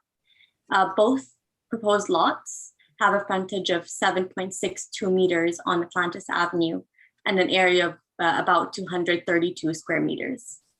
Next slide, please.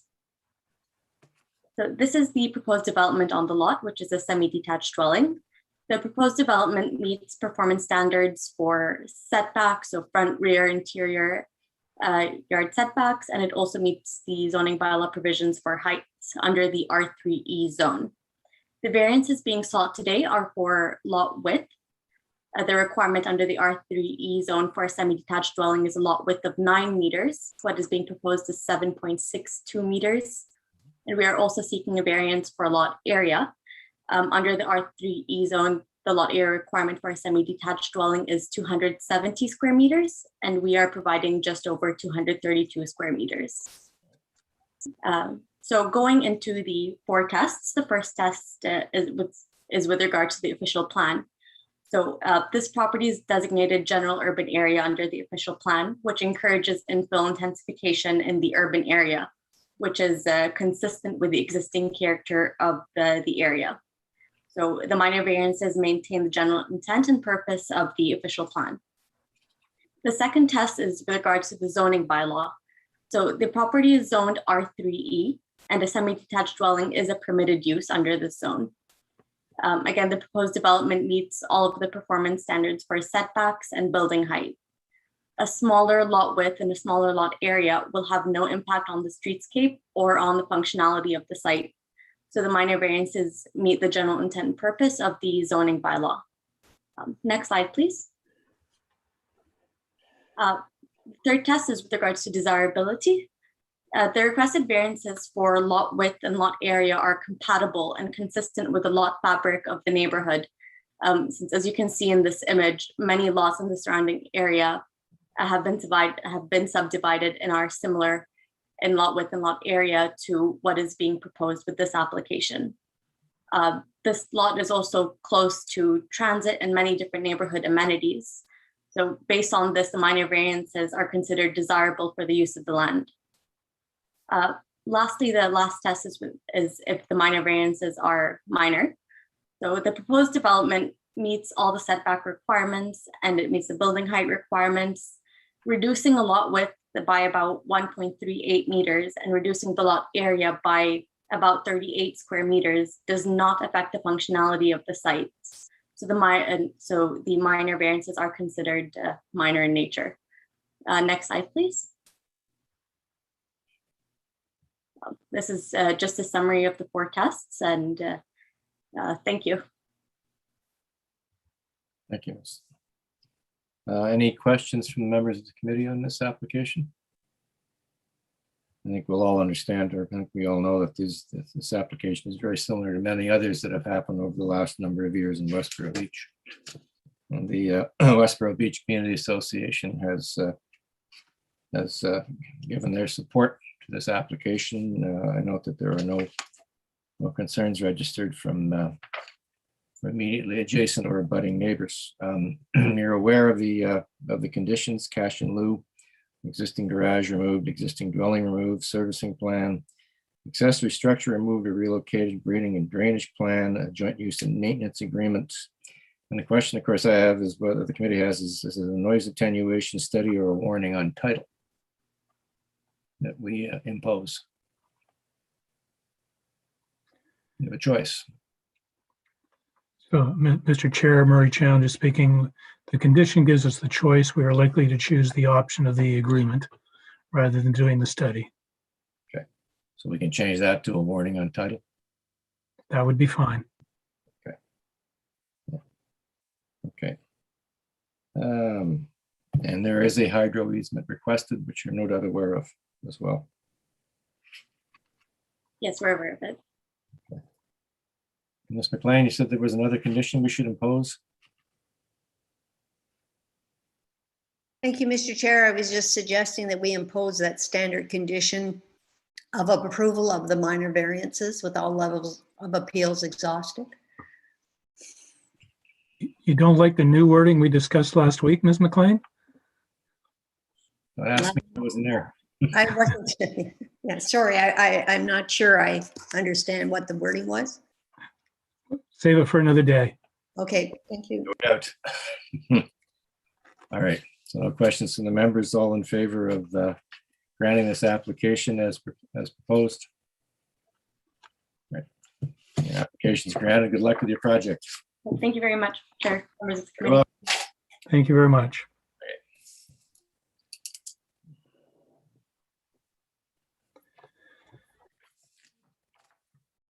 Next application on the agenda is item 8, 289 Sherwood Drive. This is a minor variance to permit a reduced easterly side yard setback.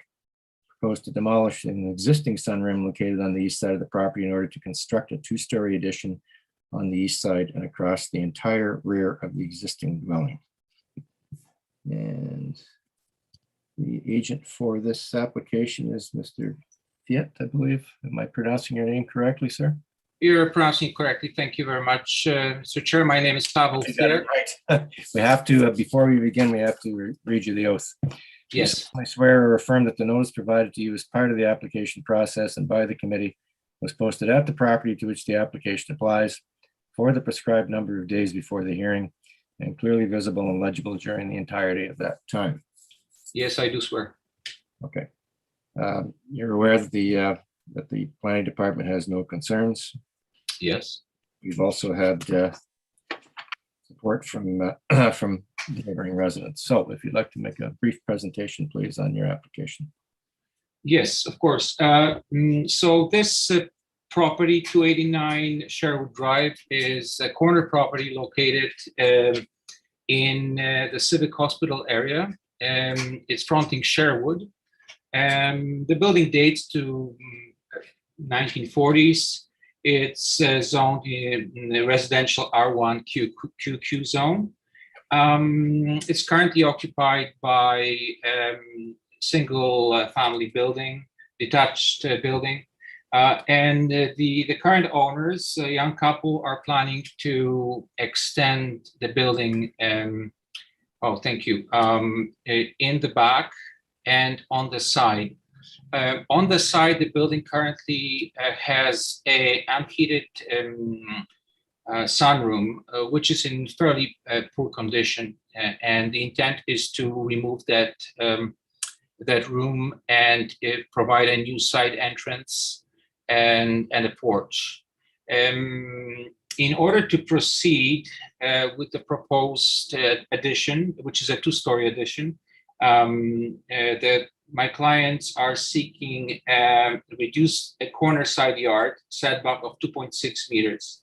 And that's shown with a yellow. It's kind of hard to see in this particular scan of the document, but it's basically the setback from the easterly property line to the frontage of the proposed addition. And then there is also a permitted projection into the front yard, which is the open porch on the side. Yes, these are the photos of the site on the next, which show, the first one shows it from the corner of, Corner Point. And then the other one shows a little bit of context of the side, and also shows the adjacent building, which actually had an addition put on it a few years ago. I'm not sure if there's anything else that can be said. It's we're trying to keep the addition in line with the existing developments and the architecture of buildings in the neighborhood. There was a, as required, streetscape character analysis done, and we believe that our building meets all the guidelines we received. There was also, by city request, a tree information report prepared, and which has not identified any significant trees that would be affected by the proposed addition. Yeah, well, the department has no concerns with your application. Correct. And I don't need you to contact them resurfacing requirements. You're aware that that the building is within the Ministry of Transport of Ontario's permit zone? Yes, we did receive a copy of the correspondence seeking further requirements for some further consultation when we go into the building permit process. Yeah, you need permits are required from NTO before you demolish or construct. That's correct. Yes. Before you get to the building permit stage with the city. Correct. Questions from the members regarding this application? It's pretty minor, as far as I'm concerned. It's not really impacting anybody. No, it's not. No. All right. As far as the 4 tests are concerned, how does it meet the 4 tests that we are required to? Yes, we believe that the proposed alterations are relatively minor in their nature and do not really affect the overall form and character of the existing building. They really provide just an extension to the existing building. We believe that variances are desirable, and they are fairly minor in their scope. They simply allow for the larger space for a growing young family. We believe that the general purpose of the zoning bylaw is maintained, as repaired and renovated buildings conform to the dwelling type allowed in this particular zone and support the existing status quo. And we believe also on our item number 4 that conforms to the general intent of the plan of the general urban area, as it promotes a full range of choice and housing types that meet the needs and age of all needs of different ages and incomes. Thank you. All in favor of granting this application as proposed? Your application is approved. Good luck with your project. Thank you very much. You. Good evening. Good afternoon, I should say. Yes, not evening yet. Not quite. Okay.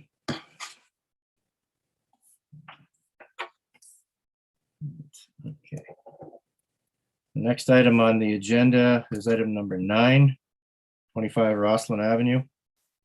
And this is minor variance to permit a reduced interior side yard setback for the construction of a 1-story mudroom and a 2-car garage addition. I believe the agent there. Do you hear me? Yeah. If you could identify yourself, sir, and your address, please. My name is Niels Lutke. I'm here on behalf of the homeowners of 25 Rosslyn Avenue. I reside at 385 Daly Avenue, and I am prepared to do the declaration with you. Yep. You solemnly swear or affirm that the notice provided to you as part of the application process and by the committee was posted at the property to which the application applies for the prescribed number of days before the hearing and clearly visible and legible during the entirety of that time. Yes, I do. All right. If you'd like to proceed with your presentation, please. Okay, so this is an existing 2-story residential building. A family of 4 lives there, a couple with 2 young daughters. The proposal here is just to, the existing two-story it's a small property. It's only 5.44 meters wide. The existing building is close to both property lines, and there's a little jog at the back of the building. And we'd like to sort of redo the design so that the second story extends over on the west side of the building to match the existing elevation on that side, on the left side of the building, if you will.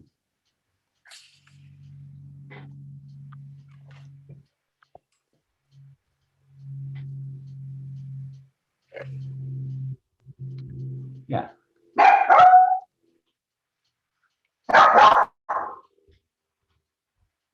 Sorry about that. All right.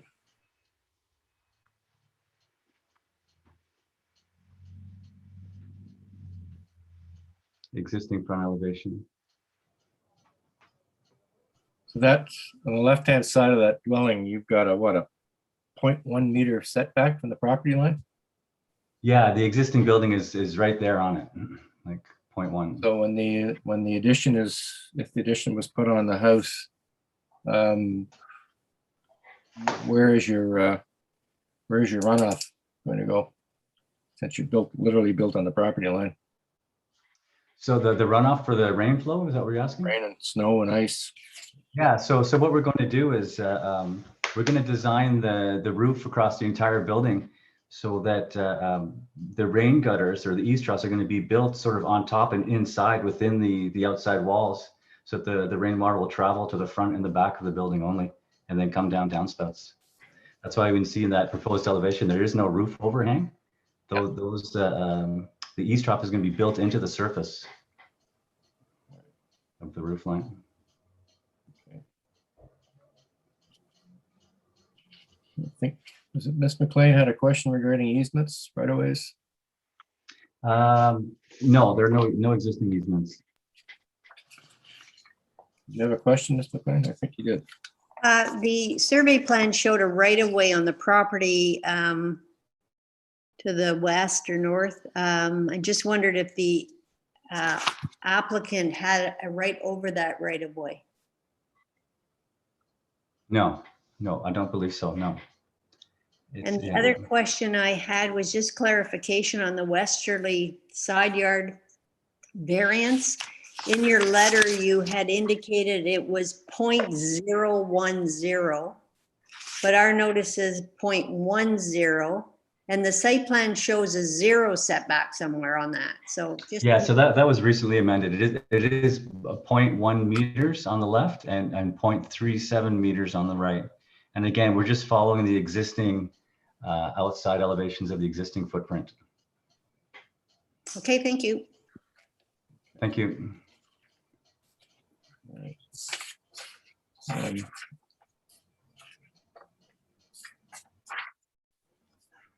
Yeah, here we're at the planning department has no concerns with your application.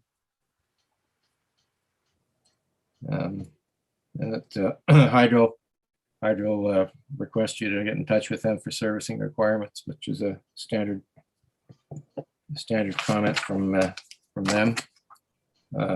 We have no comments from the immediate or adjacent neighbors. Seem to be fairly straightforward. Any comments or questions from the members of the committee? Mr. Wildman, please. Thank you, Chair. My eyes aren't great, but I do see a reference to, it says subject to an easement with an instrument number, and I'm sorry, I can't read the instrument number, but perhaps the coordinator could put that plan up. It's the legal plan. And I did just some clarification on what that is.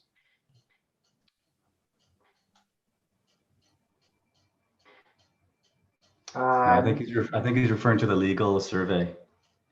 Is that what you're looking at? Is there a legal survey done by Farley and Smith? There is a sort of like an odd sort of parcel of land at the rear of the property that isn't connected to it in any way. This looks like it's closer to the front, although it runs along the property line, I guess what I'll call the northwest property line, if we could call it that. Yeah,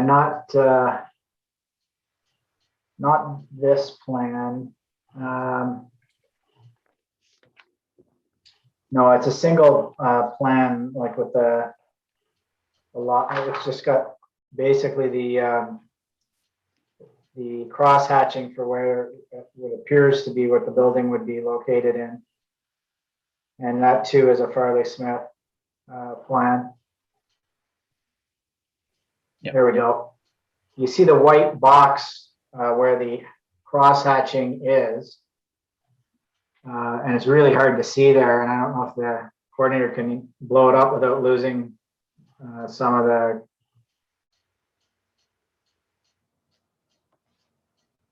Yeah, subject to an agreement. What is that agreement? It's registered. Is that the agreement for the right of way, or do you know? I myself, I'm not aware of that at all. I'm not sure about that. I know it doesn't pertain to this property. It looks like it does. Are my glasses there? I don't know if the planner knows anything about this. The planner for the file, perhaps. Through you, Mr. Chair, no, I do not have any of that information.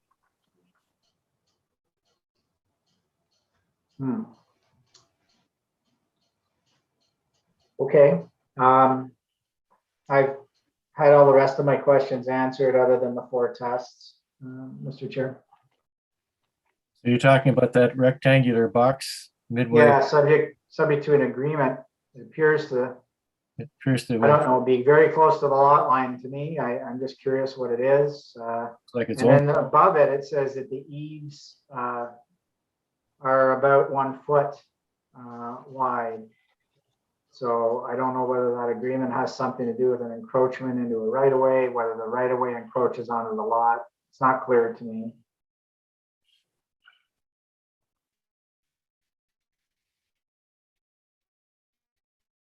Mr. Litka?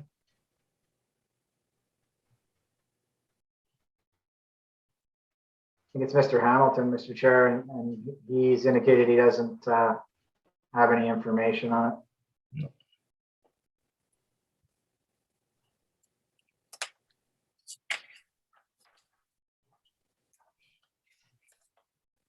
And just before we move off that, Mr. Chair, if we could just cover the 4 tests, if you don't mind. Is that me? Yeah. So the minor variance 4-point test, I'll just go over all of them at the same time. Is the variance request in fact minor?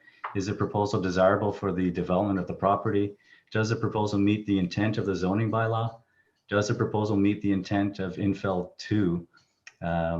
Because it is relatively minor in all aspects, it is at the back of the existing property. I personally feel the request is minor, considering the proposal is to allow for an expansion of the upper floor only, simply to extend to the existing exterior sidewalls. Does the proposal meet the intent of infill 2? I feel it does, as the proposed addition is to the rear of the existing residential building, as I previously stated, and does not impact the appearance of the front streetscape or elevation. And you know, the proposed addition will allow for the existing family just to have a little bit more space. It'll allow for a second bathroom upstairs, and for the 2 daughters to have slightly bigger bedrooms. Otherwise, the existing house is just, they've outgrown it. It's either we do this small amendment to the existing layout to accommodate the family. That's about it. For your information, the 4th test is whether or not it meets the intent and purpose of the official plan. Infill 2 is the zoning bylaw. Oh, okay, okay. So your position is that the this application meets the intent and purpose of the change suggested in the application meets the intent and purpose of the zoning bylaw and the official plan? I do. I think Mr. Wildman has indicated that he may have an issue with an encroachment because of what is on the registered plan. Ms. McLean.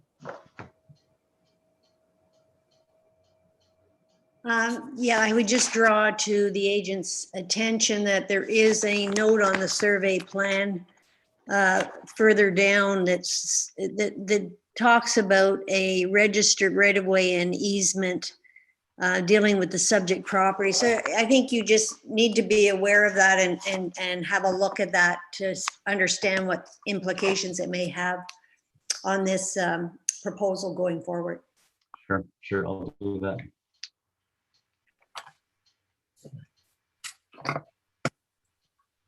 Any other comments from the members of the committee? This application? So Cheryl. Thank you, Mr. Chair. I think that this application has a very valid purpose, but without knowing the background on the subject to agreement that we see noted that we've been discussing, and also without any photos that provide any context from a street view to the house so we can see the full context, I would feel more comfortable making a decision. I'm just going to suggest that perhaps the applicant. I might be able to provide that to you right now. The photos. Yeah. Okay, that would be great. I still think finding out the background on that agreement could be key, and we may want to do that before making a decision, but definitely show us the photos, please. Yeah. Are you able to see that? That's the front elevation today. Mm-hmm.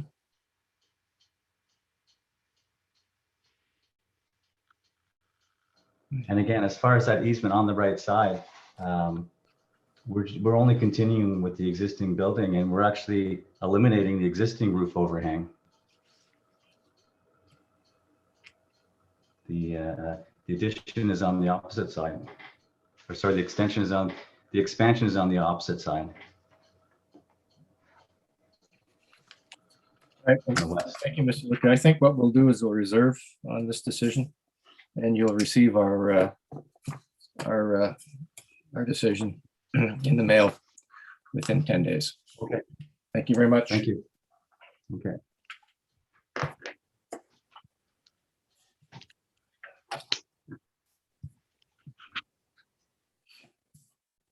Next item on the agenda is 73 Kilberry Crescent. Minor variances to permit a reduced rear yard setback and rear yard area. It's proposed to construct a covered porch, a one-story mudroom, and a two-car garage addition on the north side of the two-story detached dwelling along the Kilberry Crescent side. I believe Mr. Irwin is the applicant's agent.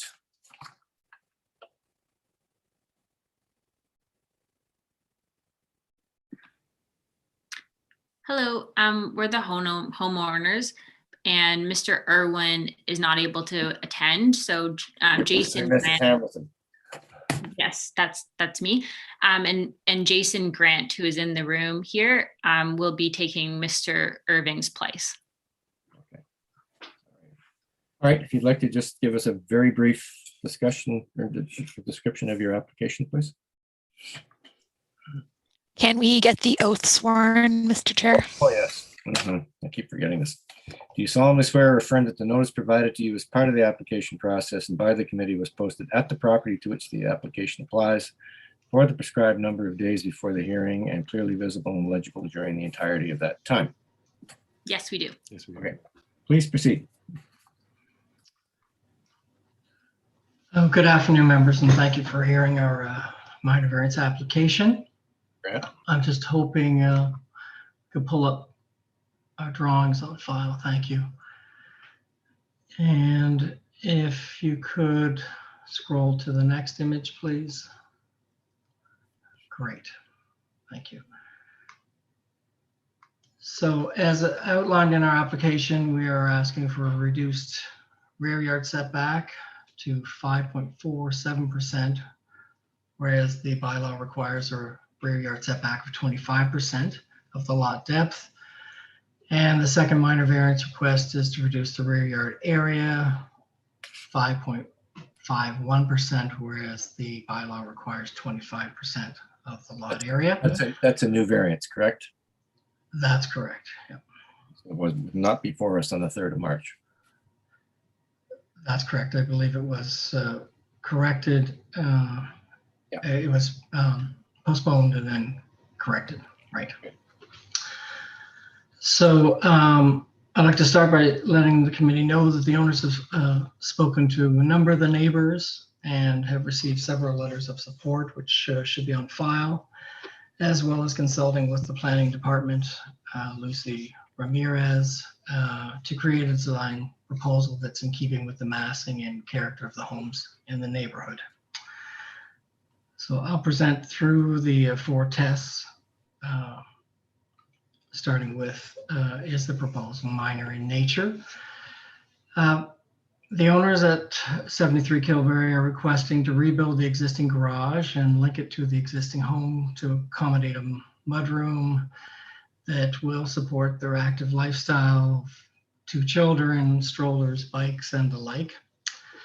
Our corner lot condition creates a unique scenario. The home formerly faces Kilberry, but because Dunvegan is the shorter of the 2 front lot lines, Dunvegan is considered our front yard for zoning purposes.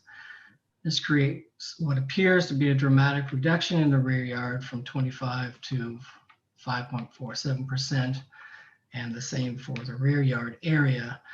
However, I have illustrated, if we could scroll to the next picture. Sorry, one more. One more. There. Just to show you sort of how the yard is balancing out.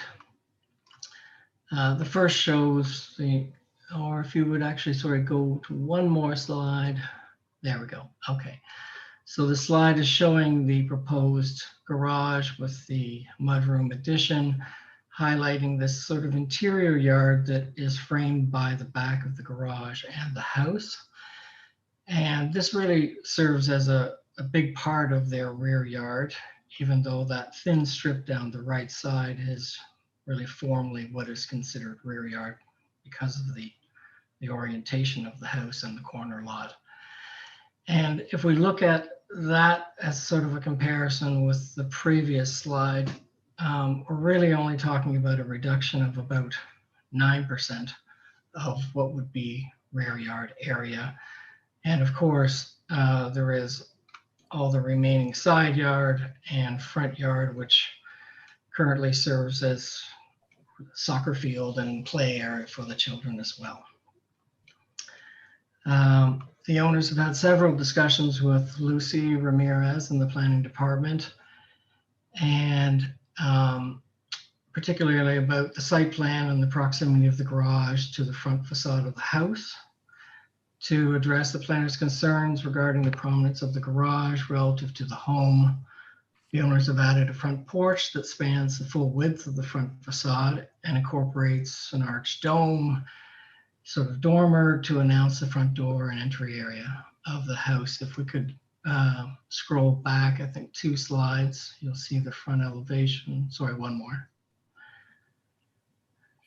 Right, so you can see the proposed front porch, and this brings the garage into compliance in terms of the zoning for front yard setback, or setback of the garage to the front face of the house. Also of concern at one point was a door facing the street that would have entered into the mudroom. That has been changed to a window, and sort of incorporates now, sort of stretches the front facade over to the garage and incorporates that mudroom as feeling more like the main ground floor of the home. Regarding number 2, whether the variance is desirable and appropriate development, we feel the plan is reflective in keeping with many of the homes along Kilberry and its surrounding streets. we have a few examples of that. If we could scroll down. Here we are. Actually, if you'll go one more slide, and we'll come back to this. One more. Here we are. This was the first example that Miss Maria Ramirez, had suggested. You can see the garage with the link to the home. The previous slide was another corner lot condition. If we could just scroll back to that.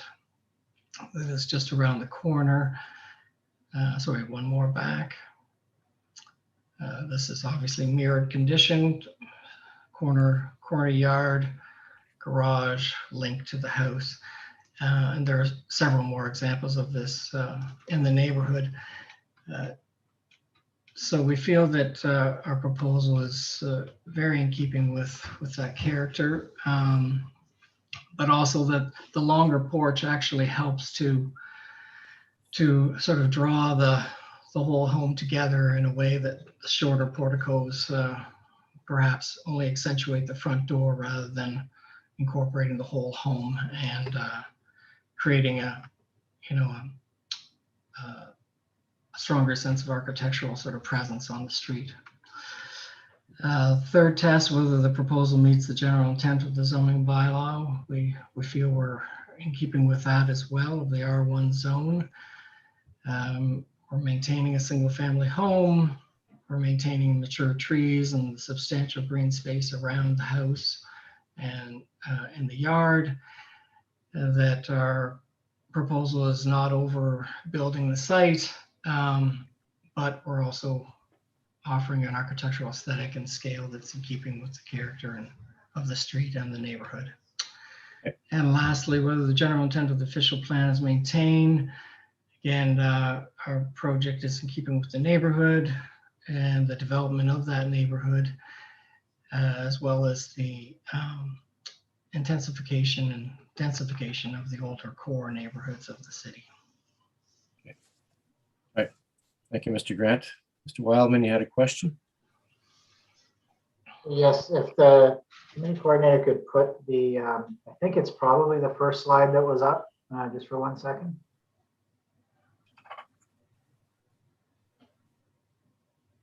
Nope, sorry, next one, I believe. Yeah.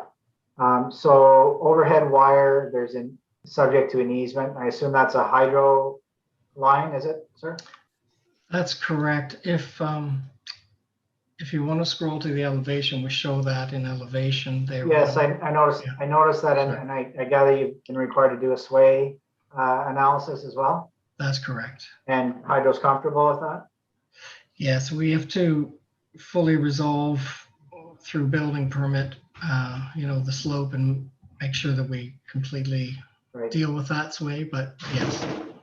Okay, and the second quick question, if we could go back to the other plan, it was just up with the sway shown on it. Yeah, so you have an eave there. How does that eave work with the easement? Is that outside of the easement or inside of the easement? Well, I think that's part of the roof resolution that we have to resolve, and whether we have to make that tighter or if the garage has to pull over. But at this stage, I think we're okay with that. We just have to resolve it in terms of the sway. Okay, so what you're saying is the eave is likely not within the easement? Is that what you mean by we're okay with that? That's right. That I think that edge is going to be the edge of the easement. Okay, fine. Thank you. Thank you, Mr. Chair. I'm comfortable. Okay. Any questions, comments from other members of the committee? No. Fair to vote on this? All in favor of this application as amended from the 3rd of March? Application's approved. Good luck with your project. Thank you very much for your time.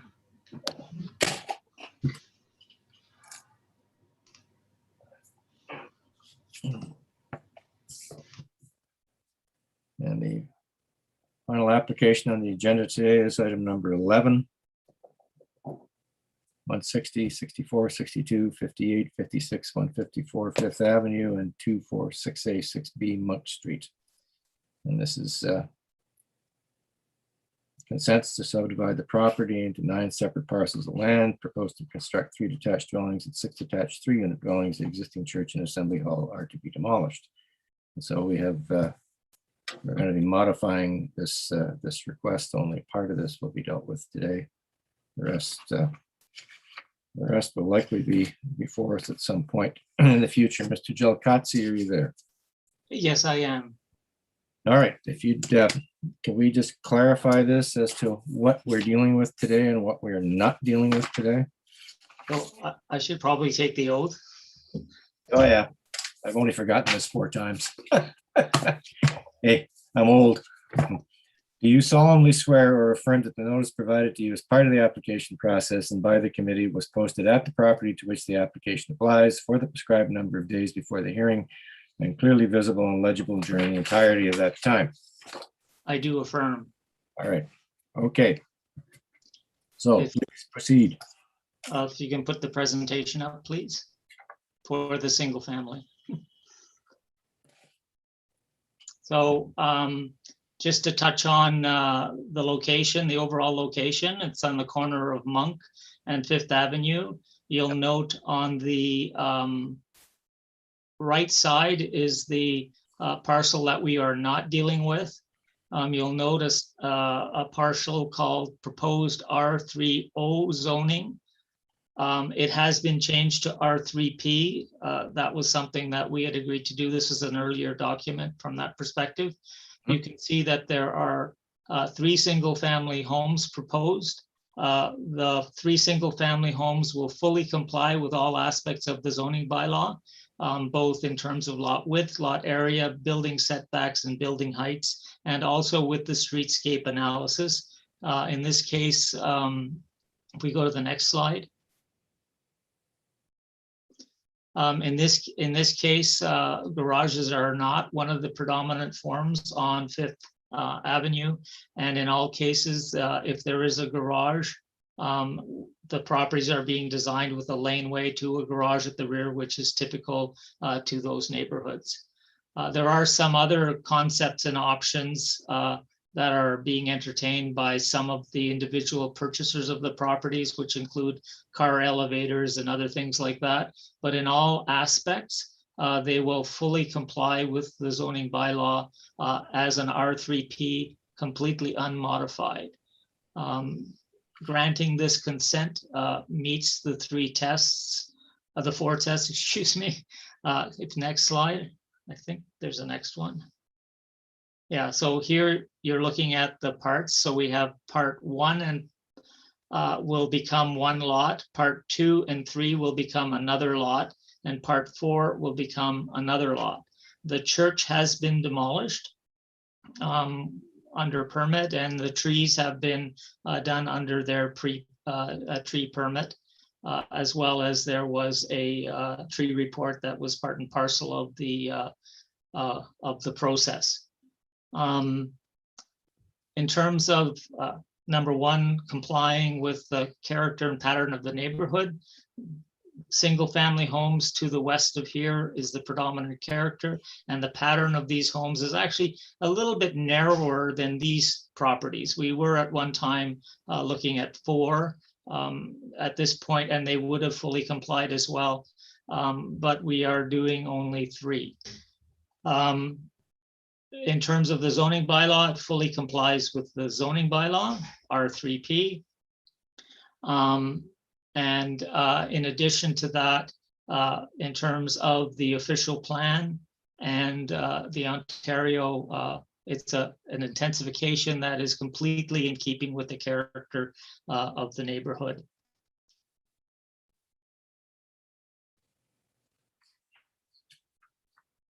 All right. So you're aware of the of one neighbor's comments concerned with over intensification and change in the neighborhood, Mr. Gelkatzi? Yes, I am. I believe that's more referring to the proposed stacked stacked dwelling units. On Monk Street. Okay. And this is, I'm assuming that you've been in touch with the infrastructure people regarding the potential impact that this additional housing is going to have on the water supply and the sanitary sewage system. So there have been reports written as part of the rezoning in terms of adequacy of services, and they are all adequate. So Remy's Engineering did the adequacy of services assessment. Okay. That's the kind of document that's available, will be available to the public should they need it, in case something untoward. Yes, absolutely. All right. Any questions from the members of the committee regarding this application? So what we're doing- If you don't mind, if we can be very specific about what exactly we're doing today, just because we're taking some parts out and whatnot, it's probably worth going through that. Yeah, well, we're dealing with parts 1 through 4. Okay, I can, to you, Chair. Let me just, I've got it up here. Here we are. So if you look at the staff report,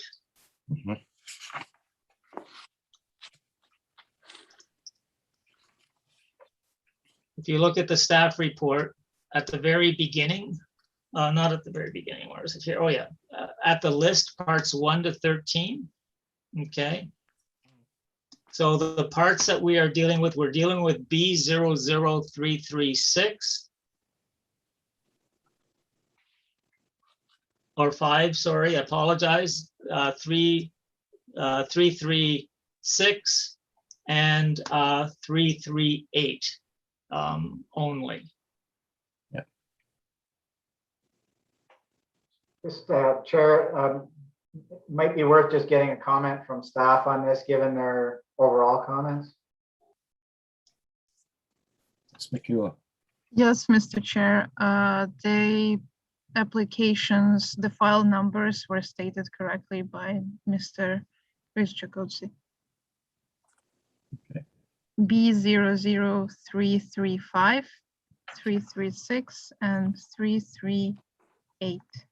337 was withdrawn. All right. 335 refers to address 164. 336 refers to address 162 Fifth Avenue, and 338 refers to 158 Fifth Avenue.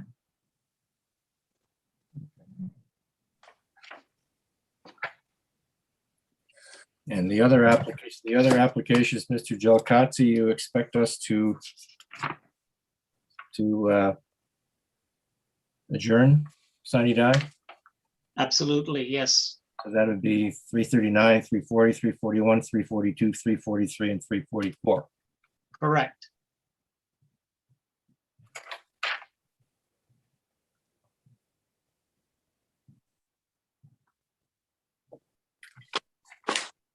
We'll proceed with 3 and defer the rest.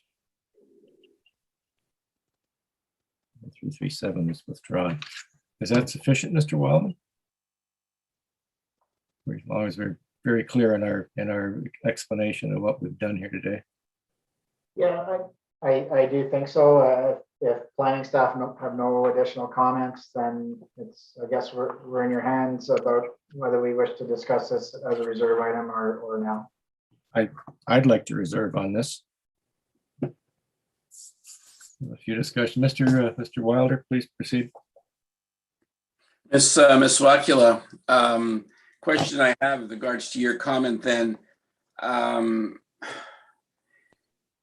Where do we stand then with the 3 unit? What do we have now? Mr. Gelkutzi said that we have a site plan in now for that for those additional lots. Is that correct?